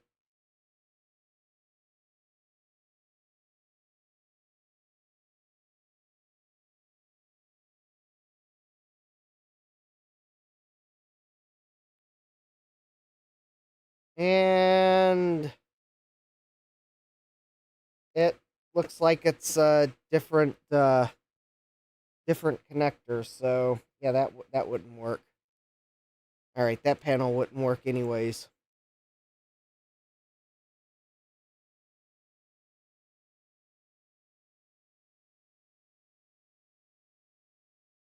Nope.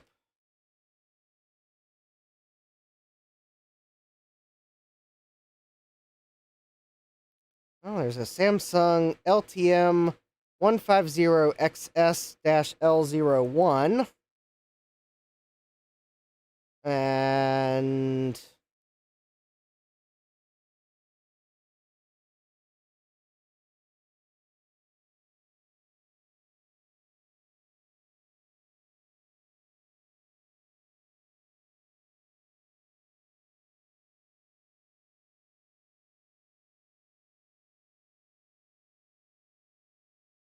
yeah, I'm not sure that one is...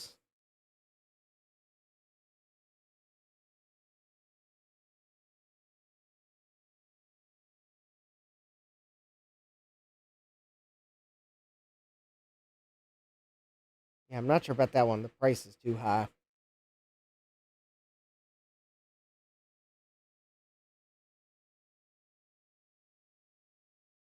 Christian says panels should only use one lane, but if the cable was pinned for up to 4 of them, if I saw correctly. I have no desire to make a custom cable to put a panel in. That is not my wheelhouse. In fact, I am not an LVDS panel expert.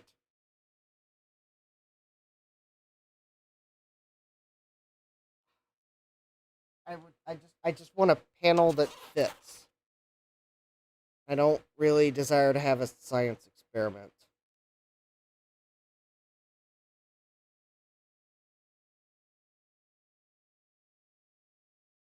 Yep. This panel that's $150 on eBay is not I mean, it looks like if it's removed from its the metal plate that it's in, it might actually fit, but they want too much for it. I don't think $150 is that great of a price, especially because they don't show it working. They've pulled it out of something already. So that one's probably not going to... oh, there's one that's in China. Yeah. Oh, and that's got different connectors. All right, well, that one's out. Oh, that's a TO1. Yeah, that one's out.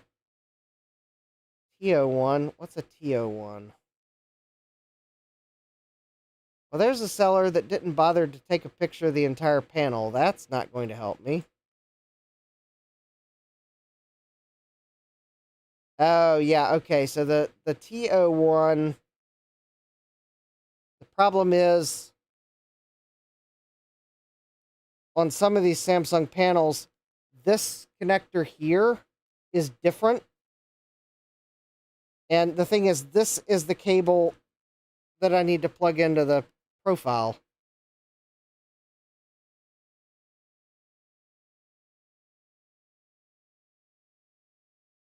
Heck, that just looks like the... All right. I don't get why some of these panels are... Yeah. I don't think there's one on eBay that's a direct enough replacement for me to bother ordering it.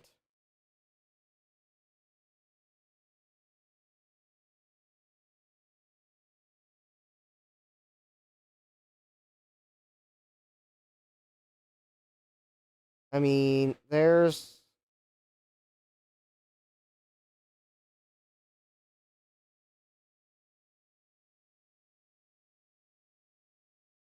Yeah, that's an L06, but again, there's...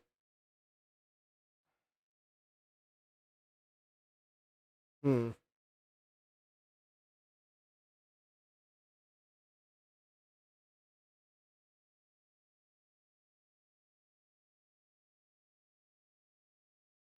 Yep.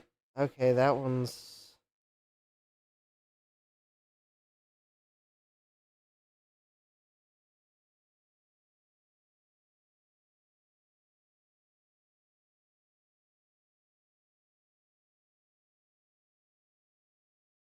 Yep. Okay, so currently there is no panel on eBay that appears to be a drop-in replacement.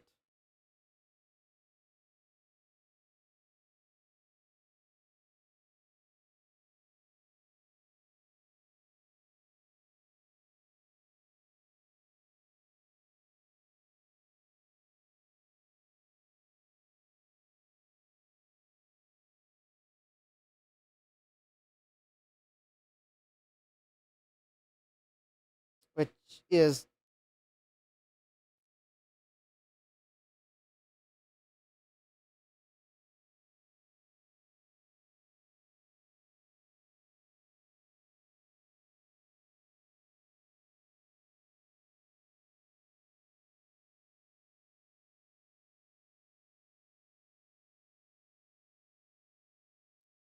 Thomas, I don't think that one... I've seen those, but that... The LTM150XH-L04 does not appear to be compatible.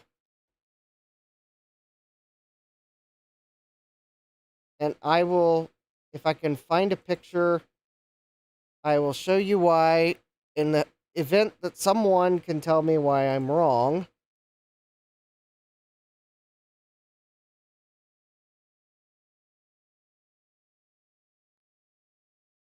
But here's the problem, right here.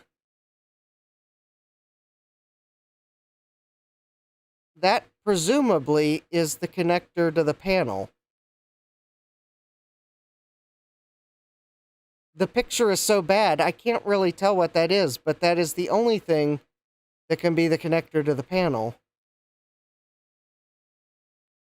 Also, the backlight connectors are different, but maybe that's, well, that's maybe more overcomable. But that that right there appears to be the panel's connector. Now, if we compare that with this, presumably that that does not match what is on that panel. And if that is the connector that plugs into that spot on that eBay panel, the cable's not long enough that I can tell.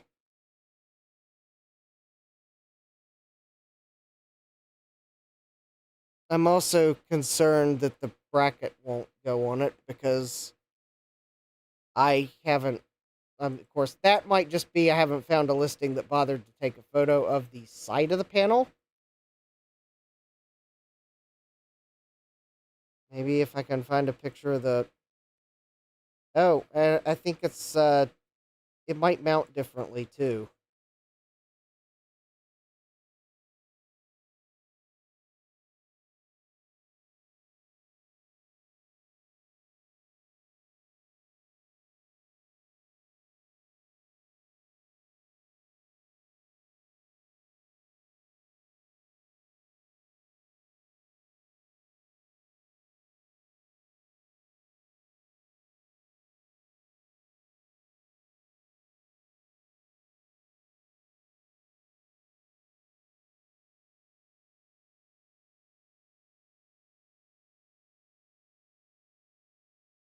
I mean, maybe there's a compatible panel out there.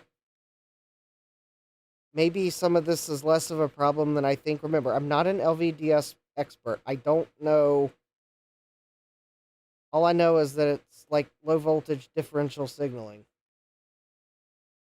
But knowing what it stands for does not make you an expert in how it works.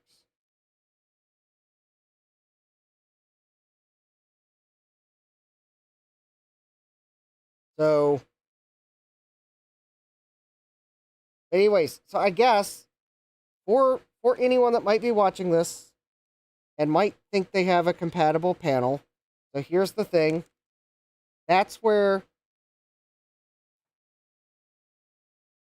so this is the metal plate that the panel plugs into. So this cable, it has to plug into the motherboard here. The motherboard's mounted here. And then this cable comes to here. So there's the hole in the mounting plate. And this is the length of the cable that I have to work with. So the panel really needs to have the connector here because I don't think there's enough cable here to get to a connector that's up here.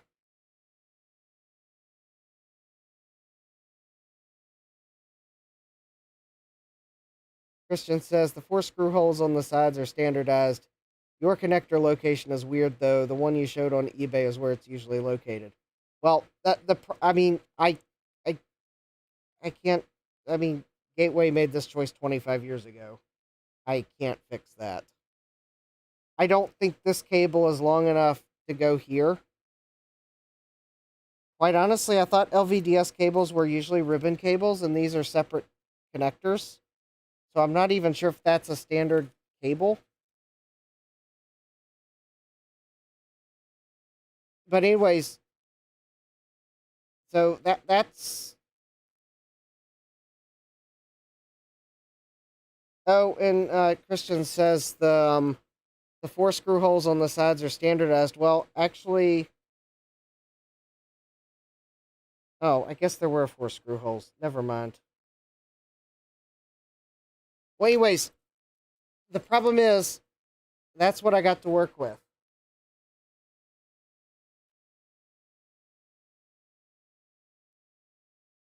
And there's the connector for the backlight. There's only 2 pins on both sides. And then this is where the connector is. Oh, on the panel itself, the ear should be removable. Well, actually, there's 4 screws on this side and only 2 on this side. Oh, I guess they didn't use the other 2. Okay, so I guess the mounting gears aren't a problem. It's the connector is here. So either I find a panel that has the connector here, or I have to find a whole new cable. And I have to cut metal, and cutting metal is not my forte.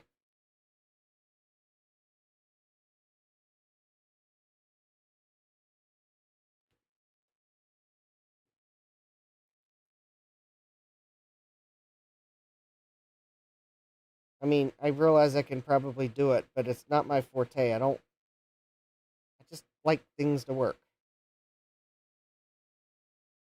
I want the thing to look factory. If I put it on a table, I don't want someone to know that I have replaced the panel. Other than the fact the image will look nice.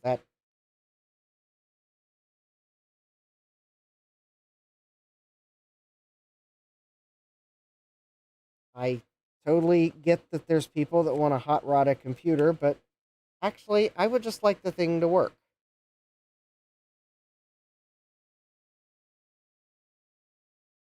But I don't want to go through the trouble of recapping one if I don't have a good panel. It's kind of the problem I'm having, and I'm thinking I think trying to buy another gateway profile for its panel is probably going to be problematic.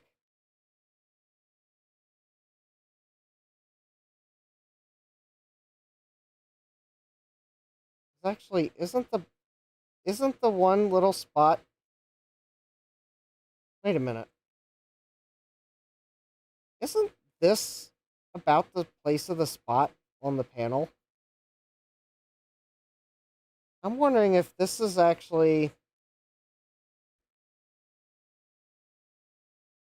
I'm wondering if that's actually causing a pressure spot.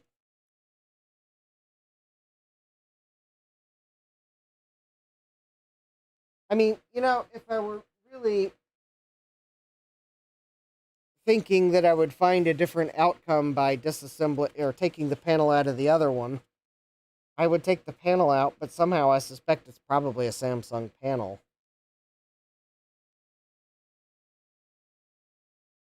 I am really not sure if I take the panel out that I'm going to find a different panel. So I guess.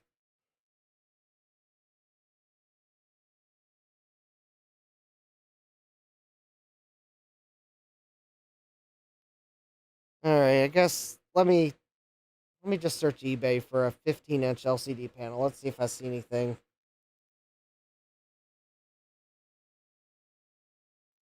I don't really want to take the other one all the way apart because I'll never get it back. It will be a miracle if I get this back together.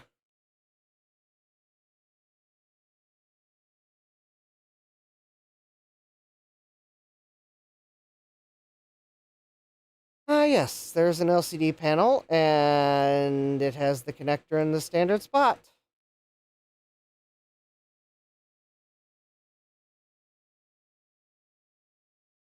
Oh, also, I really don't want to spend $100 for a panel.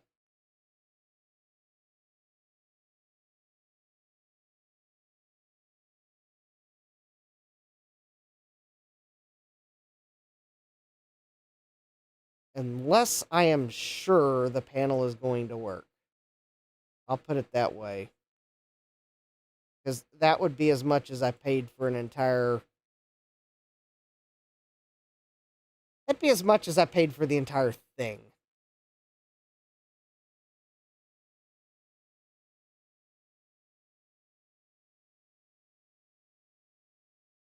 Unless there's such a thing as an LVDS extender cable. Is that such a thing?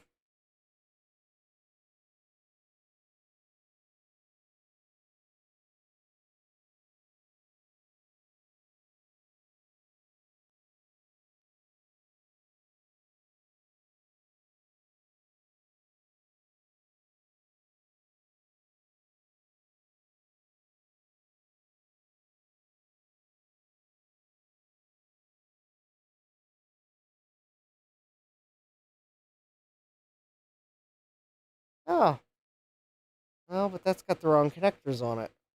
Well, maybe that would be an option if I could find the right extender cable. Because then maybe I could plug it into the panel and then have the plug the original cable in. Oh. David Starbucks says spending 3 times more than the computer's worth to fix said computer. That's retro computing in a nutshell. Joe says LVDS is a signaling specification. Not all panels will have the same cable slash connectors. Yeah, that's what I'm afraid of.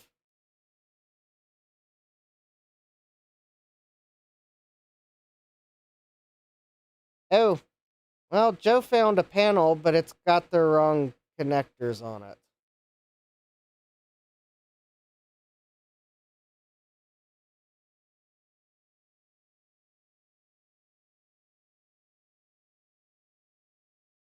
Yeah, I saw that, but unfortunately it has 2 connectors on it.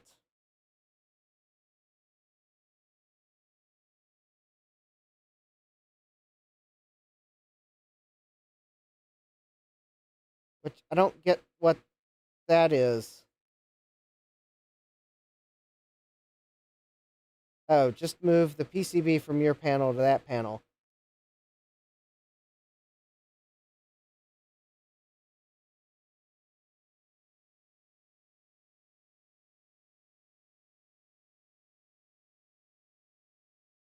Oh. All right. I will add that to my watch list. However, that is really more than I want to spend on a panel. And I guess at least that gives me another part number to search.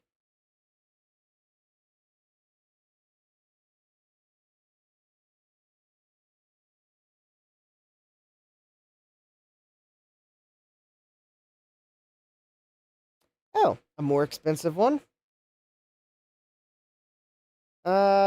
Effectively a more expensive one. All right.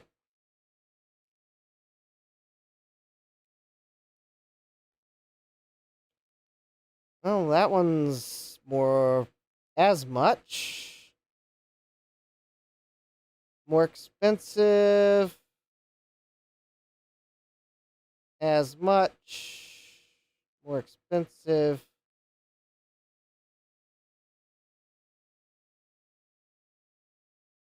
There's a used one. It's like $60. Okay, that might be more my style, but I'd rather see a picture of it working.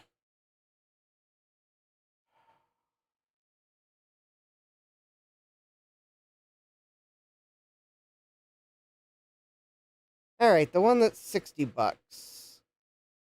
This item includes applicable import fees. You won't pay anything extra after checkout.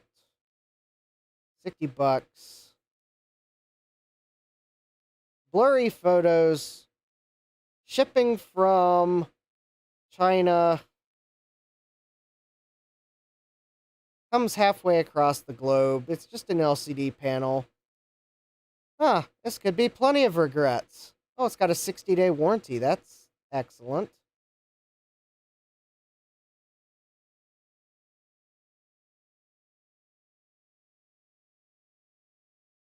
Huh.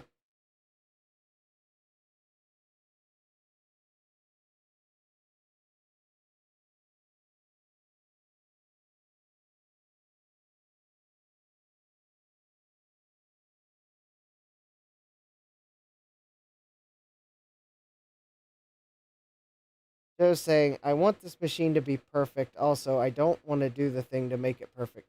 Well, Joe, I'm not looking for perfect. I'm just looking for a screen that doesn't have like a whole bunch of blemishes on it. I mean, if that makes any sense, it probably doesn't. I'm probably double speaking because it's getting late. The thing is, I don't I don't mind I don't need a perfect panel. I just want one that doesn't look like something's been sitting on the panel. If that makes sense. I'm okay with a little scratch. Heck, I mean, the thing's 25 years old. And in fact, if it were like just a little blemish or two, I would probably be okay with it. It'd be at least better than this one. I just don't want one that looks like someone sat a keyboard on it for 10 to 20 years. Yeah, Joe's saying that used ones may have the same problem as mine. Well, here's the other problem, Joe. I don't want to spend $180 on a panel I can't return if just to find out that it's not just as simple as swapping this board. I know, David Starbucks says even new ones might after all these years. Yeah. Yeah, I mean, will the blemishes affect your use case for the machine? Oh, Joe says, I'll buy you the panel. Oh. Well, in that case, looks like I've got a panel.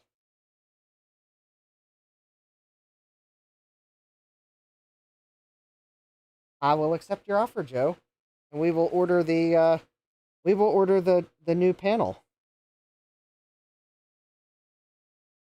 for the yeah.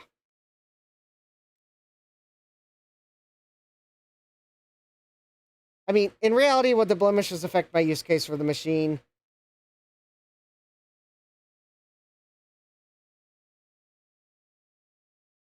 Not really.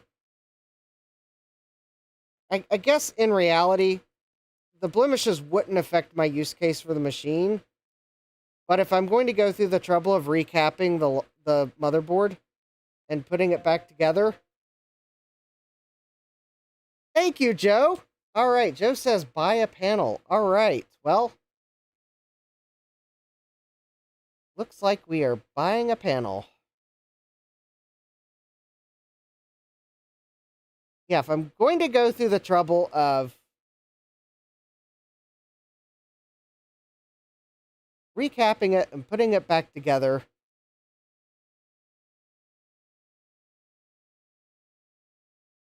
then like I would rather have a screen that doesn't look like a keyboard's been setting on it for years. So anyways, we will buy this panel that Joe found. It is new, shipping from Houston.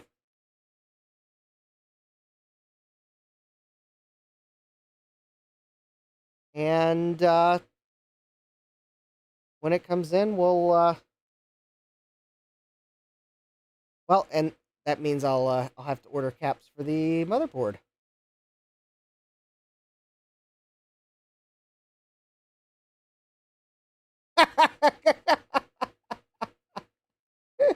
Thank you. Joe says, if you're going to try to make this look perfect, by gosh, we're going to make it happen, or explode a panel, one or the other. Besides, Justin supported my channel for years, so it's the least I could do. Well, thank you, Joe. All right, I will actually right now add to cart.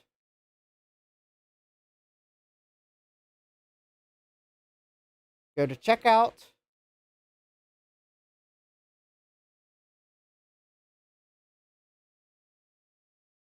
And let's see here. Oh, um, yeah. Hold, please. Yeah. Oh, thank you, hardware hacker. Awesome. That'll probably help with the sales tax.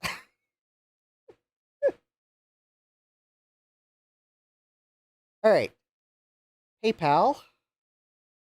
Oh, that's right. I'm not signed into PayPal on this computer. That was the slight hold up here. All right. Next, and then it's gonna send me a code. Oh, no, it's not going to send me a code.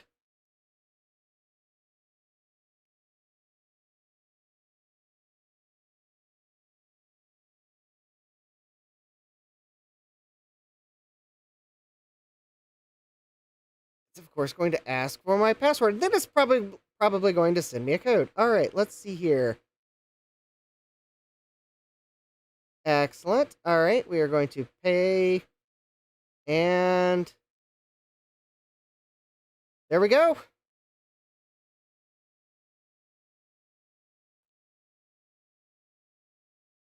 All right, I have ordered the panel. Thank you, Joe and Hardware Hacker. I was able to just simply pay in full with the PayPal balance. So, panel has been ordered. As Joe said, we are either going to. Joe is asking, is the panel here? No. No. Was that the doorbell? No. I'm not in Canada, so we don't have transporters. Thomas Armstrong says, next, the maximum insertion hammer. Hardware Hacker. Dropship via drone. Yeah, yep. I don't hear any drones, so we're probably hasn't been delivered yet. I'm sure eBay is working on it. But anyways, panel has been ordered. The new panel, the one from Houston, not the used one from that we'd have to conveniently wait 61 days with a 60-day warranty. So, yeah. We're going to either replace it with a new panel or we're going to explode the panel, one or the other. Anyways, in the meantime, I will have some bench cleaning to do, and I will order capacitors. In fact, I guess because... Alright, normally I would do this, but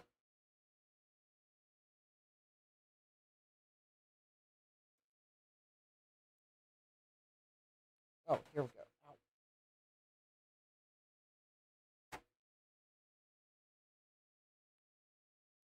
Anyways, I guess maybe for the last few minutes, Thomas Armstrong says, I love those warranties. Yeah, because I'm pretty sure that panel I saw with the 60-day warranty, did it say 60 days after shipping?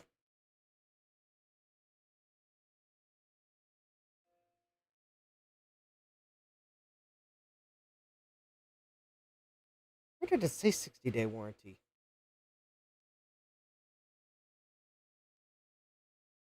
Yeah, let's see. I'm curious. And I will get to the...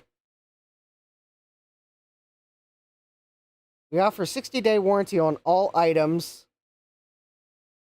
If there's any problem with the parts, please return back within 60 days. Yeah, it does not say 60 days after receipt. It says within 60 days. I'm presuming that means 60 days after order, yes. So, yeah, I'm glad we ordered the new one. Thank you, Hardware Hacker, for capacitors. All right. Yes, I was going to go ahead and we'll just... While we are here... Oh, yeah, I already have $35.09 of capacitors in my Mauser cart. If anyone is curious, oh, where did that video card go? Yeah, the polymer caps for that video card, those were a little bit on the pricey side. For the 1,000 microfarad 25-volt polymer caps, because I'm going to replace what should be polymers with polymers. Now, for this motherboard, these appear to be electrolytic, and I am not opposed to replacing them with electrolytics, because that's what they are.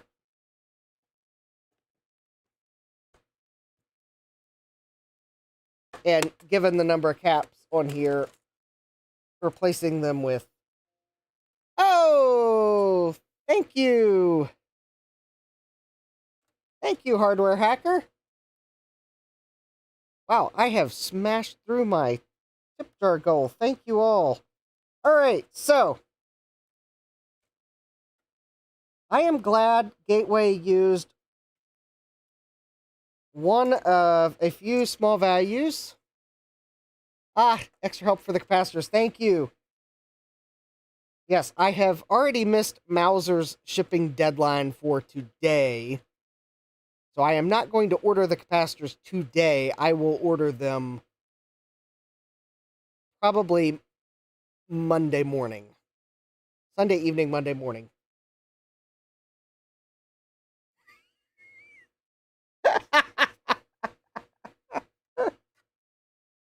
That's funny, Joe, but I'm going to you all are you all are the best. In fact, actually, I'm going to take the moment to let you all know that I have several people that I know in this area that have seen my live streams, and uh, they like how we have a community here. So I want you all to know that it has been noticed. One of those people. I'm not even sure he. Yeah, it's one of my neighbors. So yes, you all are great. And in fact, one of my coworkers dropped in the other day, and Thomas Armstrong says Dustin will be capping forever.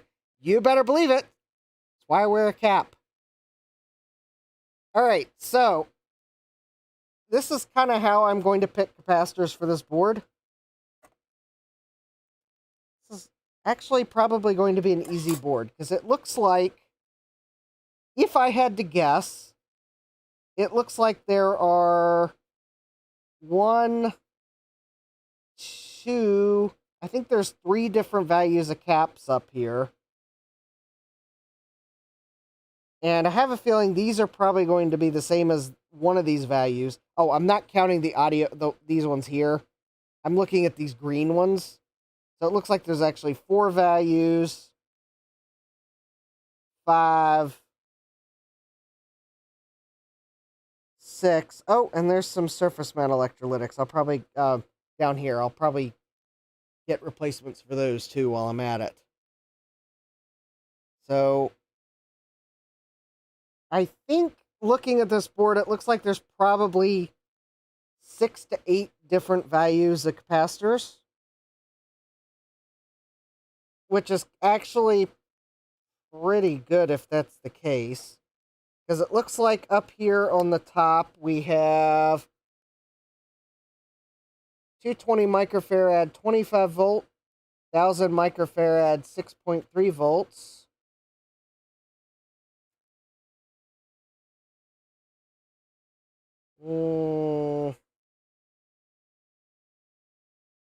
Yep, and let's see these big ones here. 680 microfarad 10 volts. Oh yeah. Oh, yep, those are 220s there.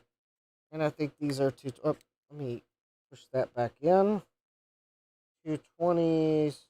Yeah, so there's 220 25 volts, 680 10 volts, and then 1000 6.3 volts of these green ones. And then, yep, those are 1000 6.3 there, and 1000 6.3 there, and I think those are 1000 6.3 there. So I think of these green caps I need to replace. There's only 3 values of them. So how about, oh, yep, those are 220 25s.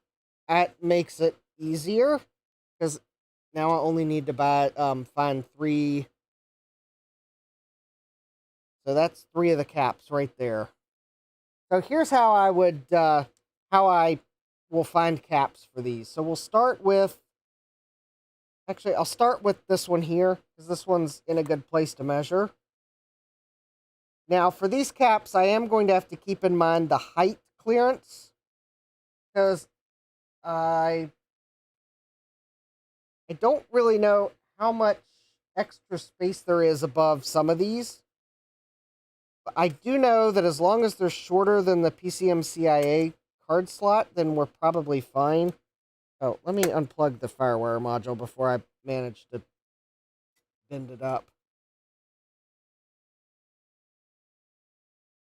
So the caps over in this area, down in this part of the board, I'm not worried about because the heatsink is up tall.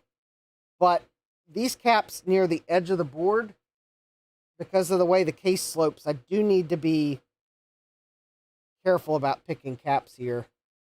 Harder Hacker says it has one of those super rare green and yellow dot chips.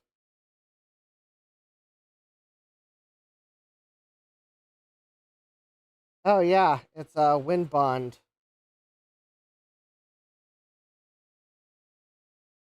Yeah. Oh look, actually, they both have green and yellow dots. I have a feeling that was their mark. Probably one of those marks was made by the person that programmed it, and then I bet the other was put there by whoever inserted it in the board, or maybe verified it. But yeah, it kind of looks like...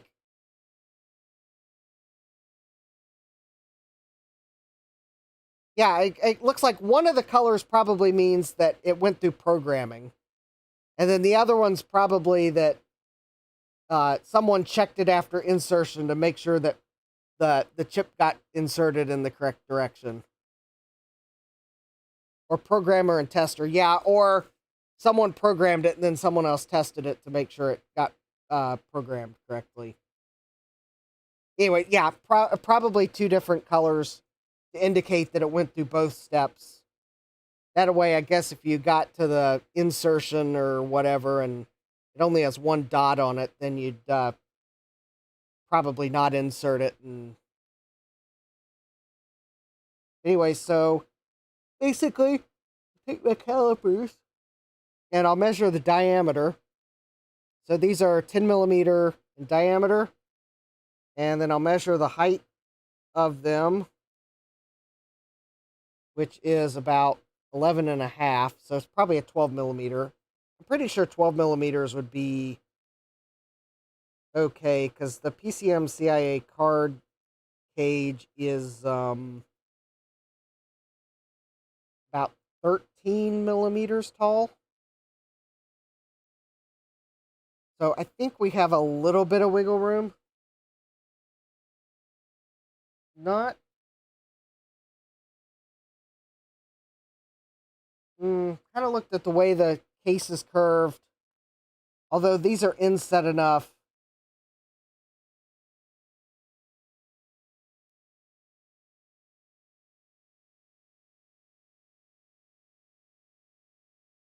Oh, I think that is 13 millimeters. Okay, we're probably good for 13. Thomas Armstrong says there's green and gold capacitors are some of the worst I've seen. Yeah, I know. Yeah, because one of these is actually leaking out the top, although I think I may have brushed it off. But two or three of these are about to launch into outer space. There's one right there, and then these two right here. I think if I tried powering this up again, it wouldn't surprise me if at least one of those just launched. Yeah, we're almost at the 3-hour mark. So anyways, I'll kind of... I'll find this cap, and then I'll probably save some for me to do tomorrow. I gotta at least have some entertainment for myself.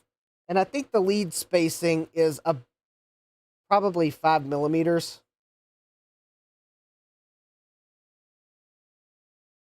Yeah, that looks like it's about a 5 millimeter lead spacing. So what I'll do is these are 680 microfarad 10 volt. So what I'll do, I'll actually share my screen so you can see what I do. All right, capacitors. Let me All right, am I still signed into my Mauser account? All right, let me log into my Mauser account, and then I'll share my screen. I just want to make sure that if I add caps to my cart,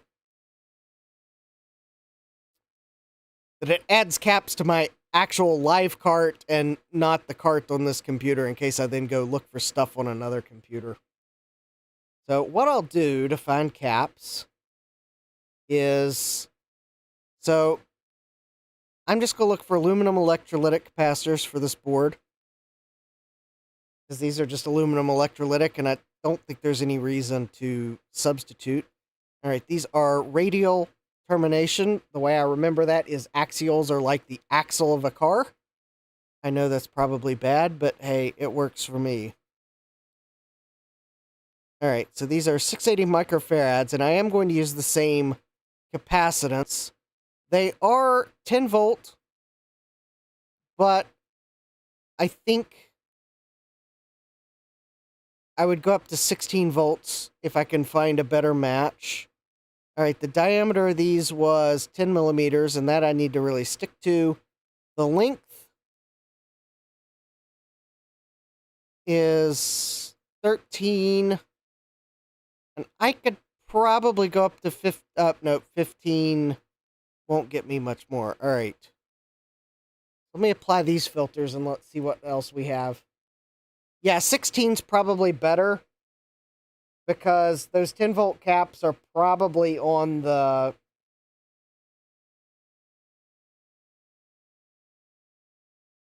Wait a minute, what rail would they be on at 10 volts? They're not, because they're not going to be on the 12 volt rail.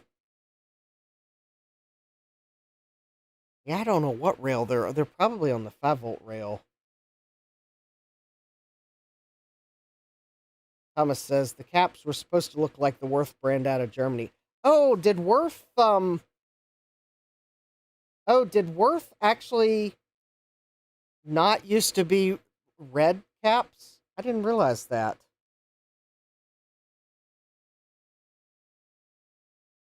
All right. So this is probably the point where I will sort by price first. And then I will look to see what we have in terms of, let me see.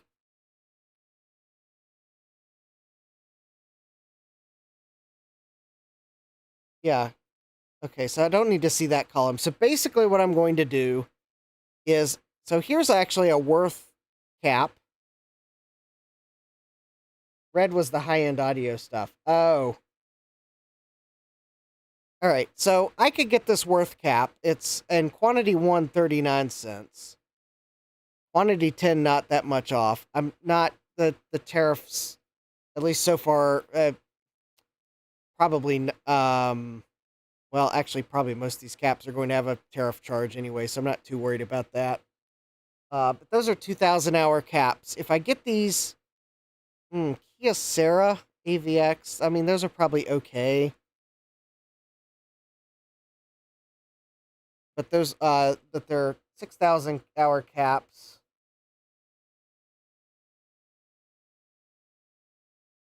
Oh, here we go. This might be what I want to use. So if I go for this Rubicon cap, because I know I'm going to need to order enough of these caps where I can order at least 10, and I will get a price break. This Rubicon cap is a 10,000 hour cap. It is 16 volts, so we'll get a slight bump. It is low ESR, so I'm not too worried that it's going to be out of spec. Joe says, once you find it at Mauser, put the part into DigiKey and see if it costs less. Yeah. Yeah, I'll do that. I'll do that with the entire cart when I'm done. Thomas says, Worth is among the best for audio. All right, well, this is not in the audio circuit. I think this is just in the... I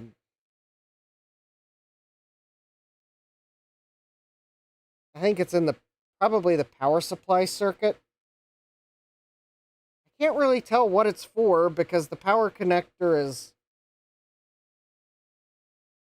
Oh. The power connector's at the bottom of the board. Oh, but I see... There, oh, there's like, I think a thick trace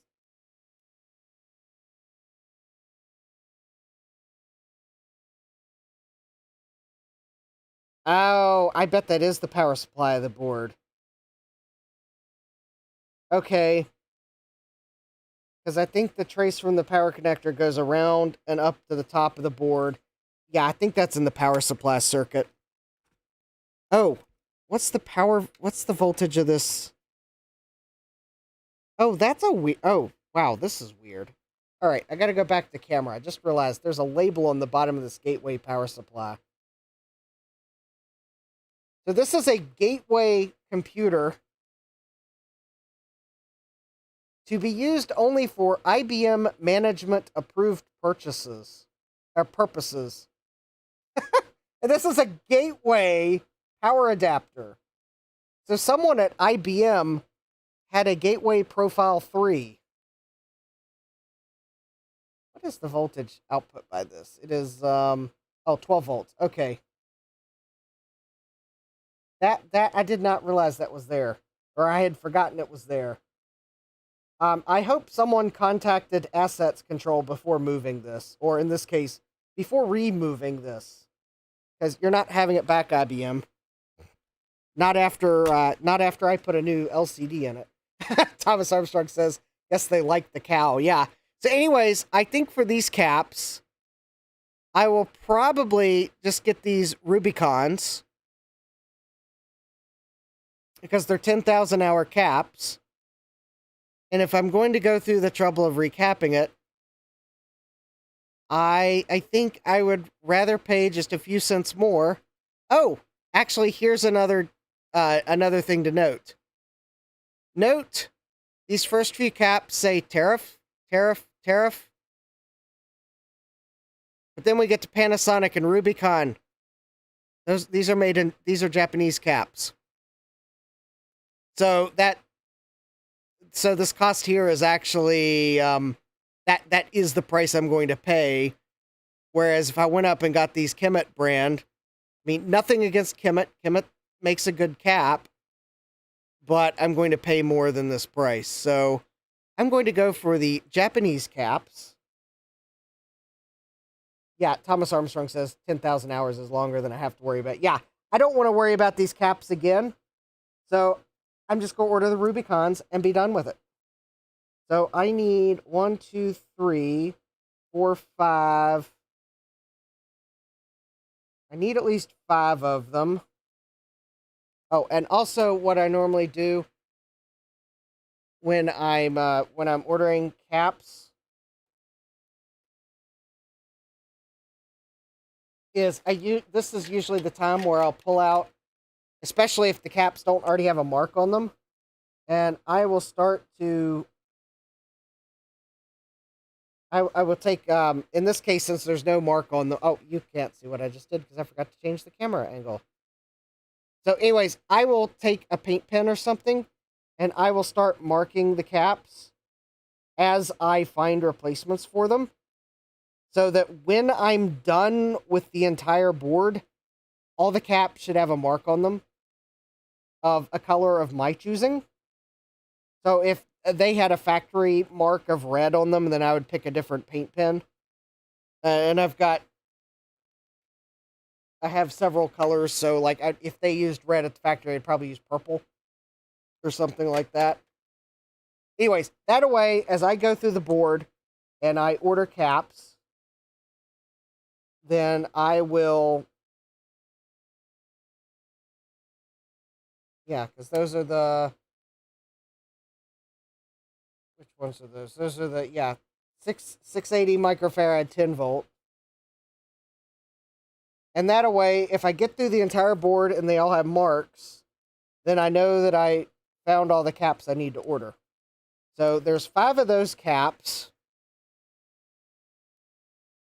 And they're 50 cents a piece. So actually, I save money by ordering 10 of them because they're basically 25 cents a piece, quantity 10, but they're 54 cents, quantity 1. So if I order 10, it's cheaper than to order the 5 I need, because I usually order at a safety margin. Whoops. Thomas Armstrong's asking, are Illinois capacitors still made in the U.S.? If I had to guess, possibly not. That is a good question. Anyways, that's kind of what I do for caps. And Sea Turtle. Hi, Sea Turtle. Sea Turtle says, group buy, let's go. Anyways, so that's kind of how I go about ordering caps. Hardware Hacker says, made in Illinois, China. Yeah, that's probably, unfortunately, about the case. Anyways, so with that, because it's past midnight and there's an eBay auction that is probably about ready for me to snipe. Oh, I got 22 minutes. Well, but I'm starting to get tired. Anyways, yeah, happy Independence Day, everyone. In the U.S., I believe Canada Day was the 3rd, so happy belated Canada Day. So, yeah, anyways, so, all right, we got, I have covered my workbench in gateway profile parts. I do know that the processor in the one I ordered from eBay works. It probably was a matter of the caps were bulged, so I'm going to recap that board. I'll identify the rest of them tomorrow.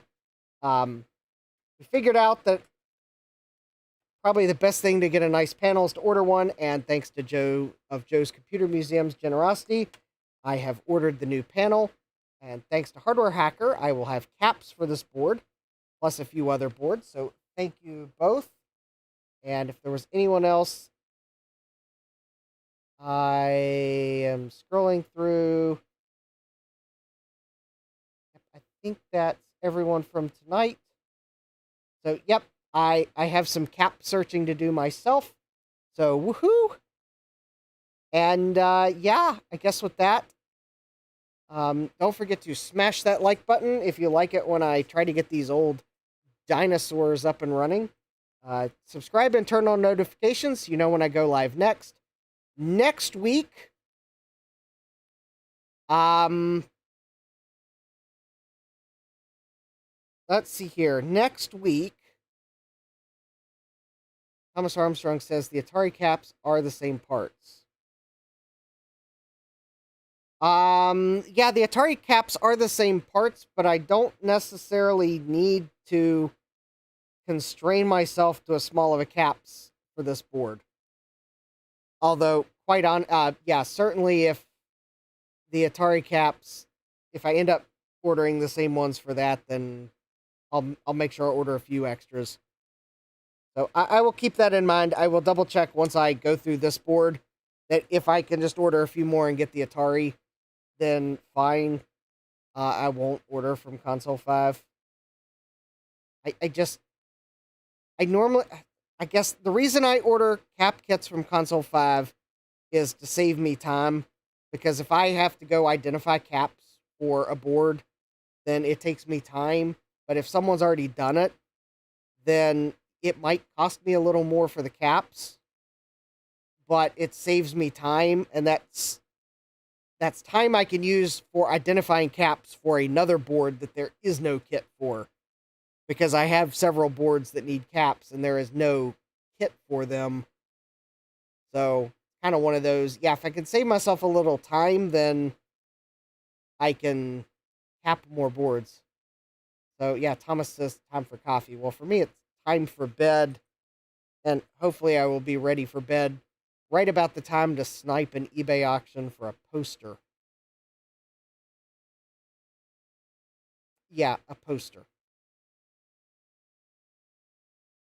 If I win it, I'll tell you what poster it is. If I don't win it, I will probably still tell you what poster it is. But I'm not telling you now, because I don't want to pay more than I have to for the poster. Yeah, thank you. Anyways, so with that, I hope you all have a great rest of your day. Thanks for joining me, hanging out, putting up with me as I add to my disassembled computer piles. Harder Hacker says, nah, he doesn't want us competing for it. Yeah, I know. Look, I have 3 spare bedrooms. one of which is kind of my, I guess, upstairs office. It's for that's all right. So one of those bedrooms is where I have my video editing computer. It's that way I can edit videos when I have the opportunity, and the computer's all the way upstairs, so I can edit, and then when I get tired, I can go to bed. Because I usually edit pretty late when I'm editing, although I got a production log jam, but I'm hoping to solve that. So I got 2 bedrooms that are, one of which I think has my inflatable bed in the closet, and the other's got a table in it. So one of those 2 bedrooms is going to be my guest bedroom, so this poster's not for that bedroom, as you can probably imagine. The other bedroom, I decided that I was going to set it up as like an 80s or 90s themed bedroom to put like my NES and like a VHS player or a couple things like that. So I could just kind of leave an NES with the light gun set up, leave a CRT set up, maybe put a table in it that I could put a vintage computer in it. But I kind of thought it'd be cool to have some, I thought beanbag chairs, but then Mom reminded me how messy those are when they inevitably burst open. So, okay, probably not beanbag chairs, but some chair that feels like you could be in a 80s or 90s bedroom so you can enjoy video games. And then I wanted to put some posters up on the wall that kind of like tech posters or movie posters, or it's like posters that I thought are cool that are for things of that time period. Tron poster would be a candidate. No, I'm not about to bid on a Tron poster. But anyways, yeah, either like Tron, War Games, Short Circuit, movie posters like that.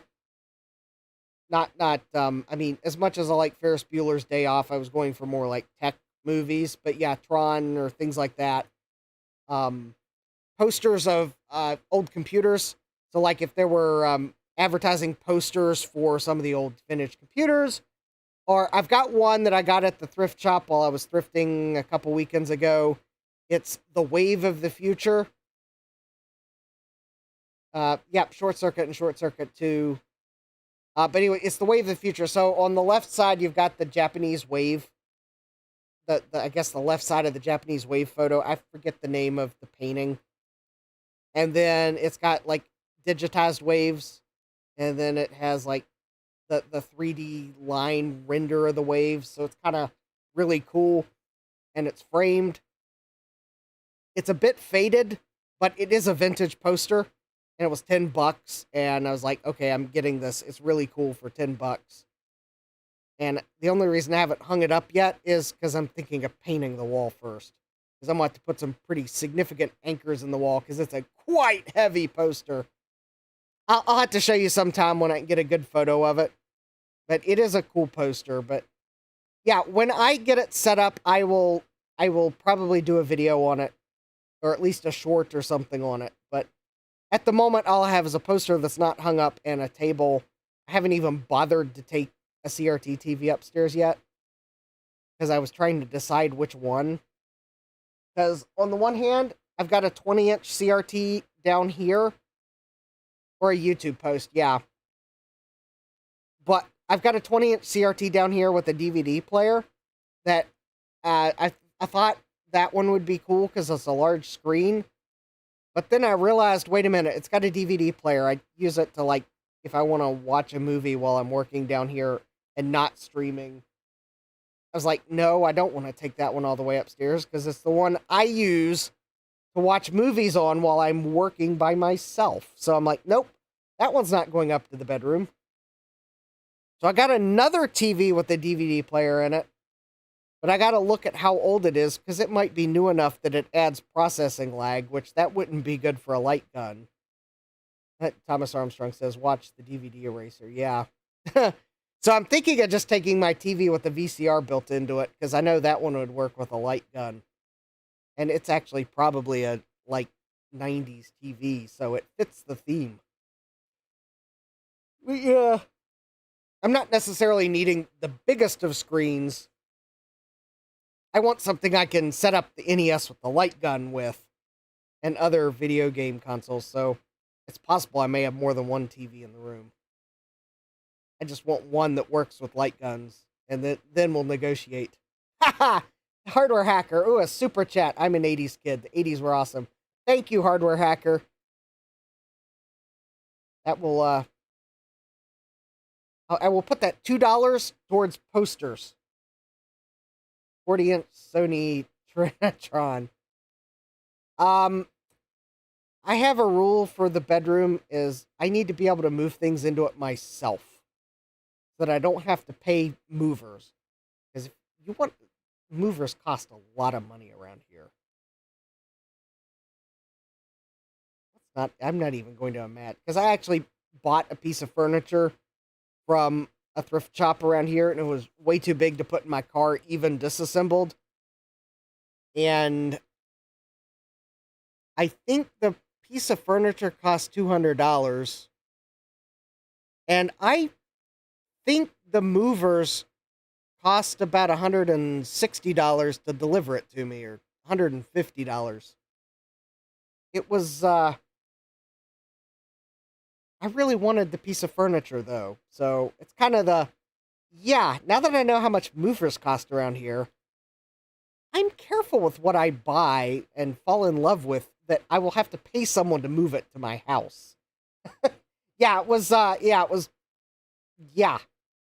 It probably didn't help that the thrift store that I bought it from was like 15 to 20 miles away, and that was probably part of the cost, because they probably charged me both for mileage and for time to get here. So, I mean, it probably did take them 30 minutes to get here, so it is... And they had to load it and unload it. And I saved some money by I let them unload it to my garage, and then I took it inside, because they were going to charge more to deliver it inside. Because it wasn't that it was so heavy that I couldn't move it, it was just I couldn't put it in my car, because it wouldn't disassemble enough. Oh, Thomas Armstrong says, oh, it weighs some 400 pounds for a TV. Oh, yeah, then I'm pretty sure the movers would charge me at least $400 to move it. Hardware Hacker says, good thing they didn't count the garages inside. I think the only reason they didn't count the garages inside is because there's no step to get into the garage. So they were able to just dolly it out of their trailer and into the garage. Oh, yeah, I have no doubt, Thomas, that the Sony PVM 4300 is a very cool TV. Is that the TV that there's only like one or two of? I'm quite fine with not owning that rare of a TV. Yeah, Thomas Armstrong says, saw one fall over at Best Buy. Ouch. Yeah, there's a lot of times for movers like that, if they have to, like... I think basically they didn't count as inside because they were able to back the trailer up to the opening of the garage and then wheel it a couple feet. They didn't have to, like, unload it and strap it into the... Actually, I think they were just able to carry it off the dolly. It wasn't that heavy of a piece. The thing is, they didn't have to, like, get it upstairs. Even just a few stairs to the front door. So, yeah, that's why they didn't charge me for inside, even though it was in the garage, is because they were able to just carry it to the end of their trailer and set it in the garage. So, anyways... Yeah, I think it was like $150 to deliver it. But anyways. Yeah. All right, with that, I think it's about time to end the stream so I can bid on my movie poster. It's not a movie poster. Bid on my poster. Now I've got movie posters on the brain. I'll have to look for some tomorrow. So yeah, good night, Hardware Hacker, and everyone else. And I will hope to see you all here. Oh, that's right. Monday, I was thinking of. What was I thinking of Monday?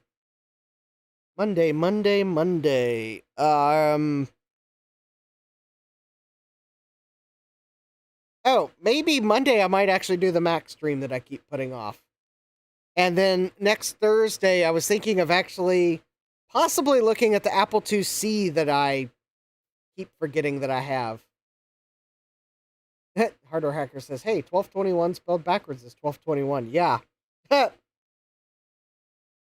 Unless I get parts for the gateway profile, then it might get a accelerated billing, especially because of how many parts it's in. But anyways, yeah, I've got an Apple IIc. Now that I know where my 5.25-inch floppy disks are, and that I'm getting I'm getting tired here too, which is probably why I thought that was more humorous than yeah. So anyways, yeah, probably we'll do a Mac stream next week, and then maybe look at the Apple IIc, unless I get parts for something in.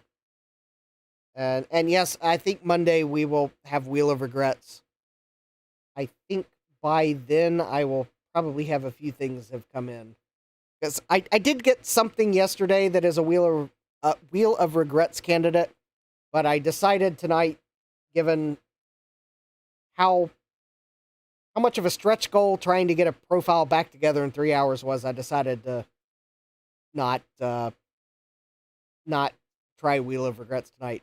Yeah, Monday stream will start at 8 Eastern, and Thursdays will start at 9 Eastern, and hopefully next week I won't accidentally schedule Thursday stream for Tuesday. I only did that this week because it was going to be a short week at work. So, yeah. If I do the same mistake next week, I will just move the live stream to Thursday where it belongs. But since this was going to be a short week at work because of Independence Day holiday, and where last week I didn't get 2 streams because Comcast was being mean and not giving me the full bandwidth I needed for Thursday stream last week, I decided to roll with the mistake, and that's why I did a Tuesday stream this week. So yeah, Monday I'll be 8 Eastern, Thursday I'll be 9 Eastern, and we'll probably do the Mac stream on Monday because that'll give me 4 hours to work on Macs, because the SE30 might be a bit of a paradox. And yes, I do know where the order is with the parts that I ordered, thinking they might fix the SE30 logic board. I see the bag from Mouser. I am missing a Mouser order somewhere in the house. Hopefully I find it soon. Because at some point, I would like to take a look at my PlayStation 1s. I just need to figure out what I did with that Mouser order first. And with that, I think it's time to end the stream because I am getting really tired. So I hope you all have a great rest of your day. Take care, and God bless. Computerized Start is brought to you by my awesome patrons on Patreon, and by your tips and memberships on Ko-fi. These and other channel supporters make my live streams possible. You too can become a channel supporter with tiers starting at just $1. Don't forget to smash that like button. And if you've liked what you've seen, subscribe and turn on notifications so that you don't miss the next video or live stream. And as always, thank you for all your support. I hope to see you next time. And until then, take care.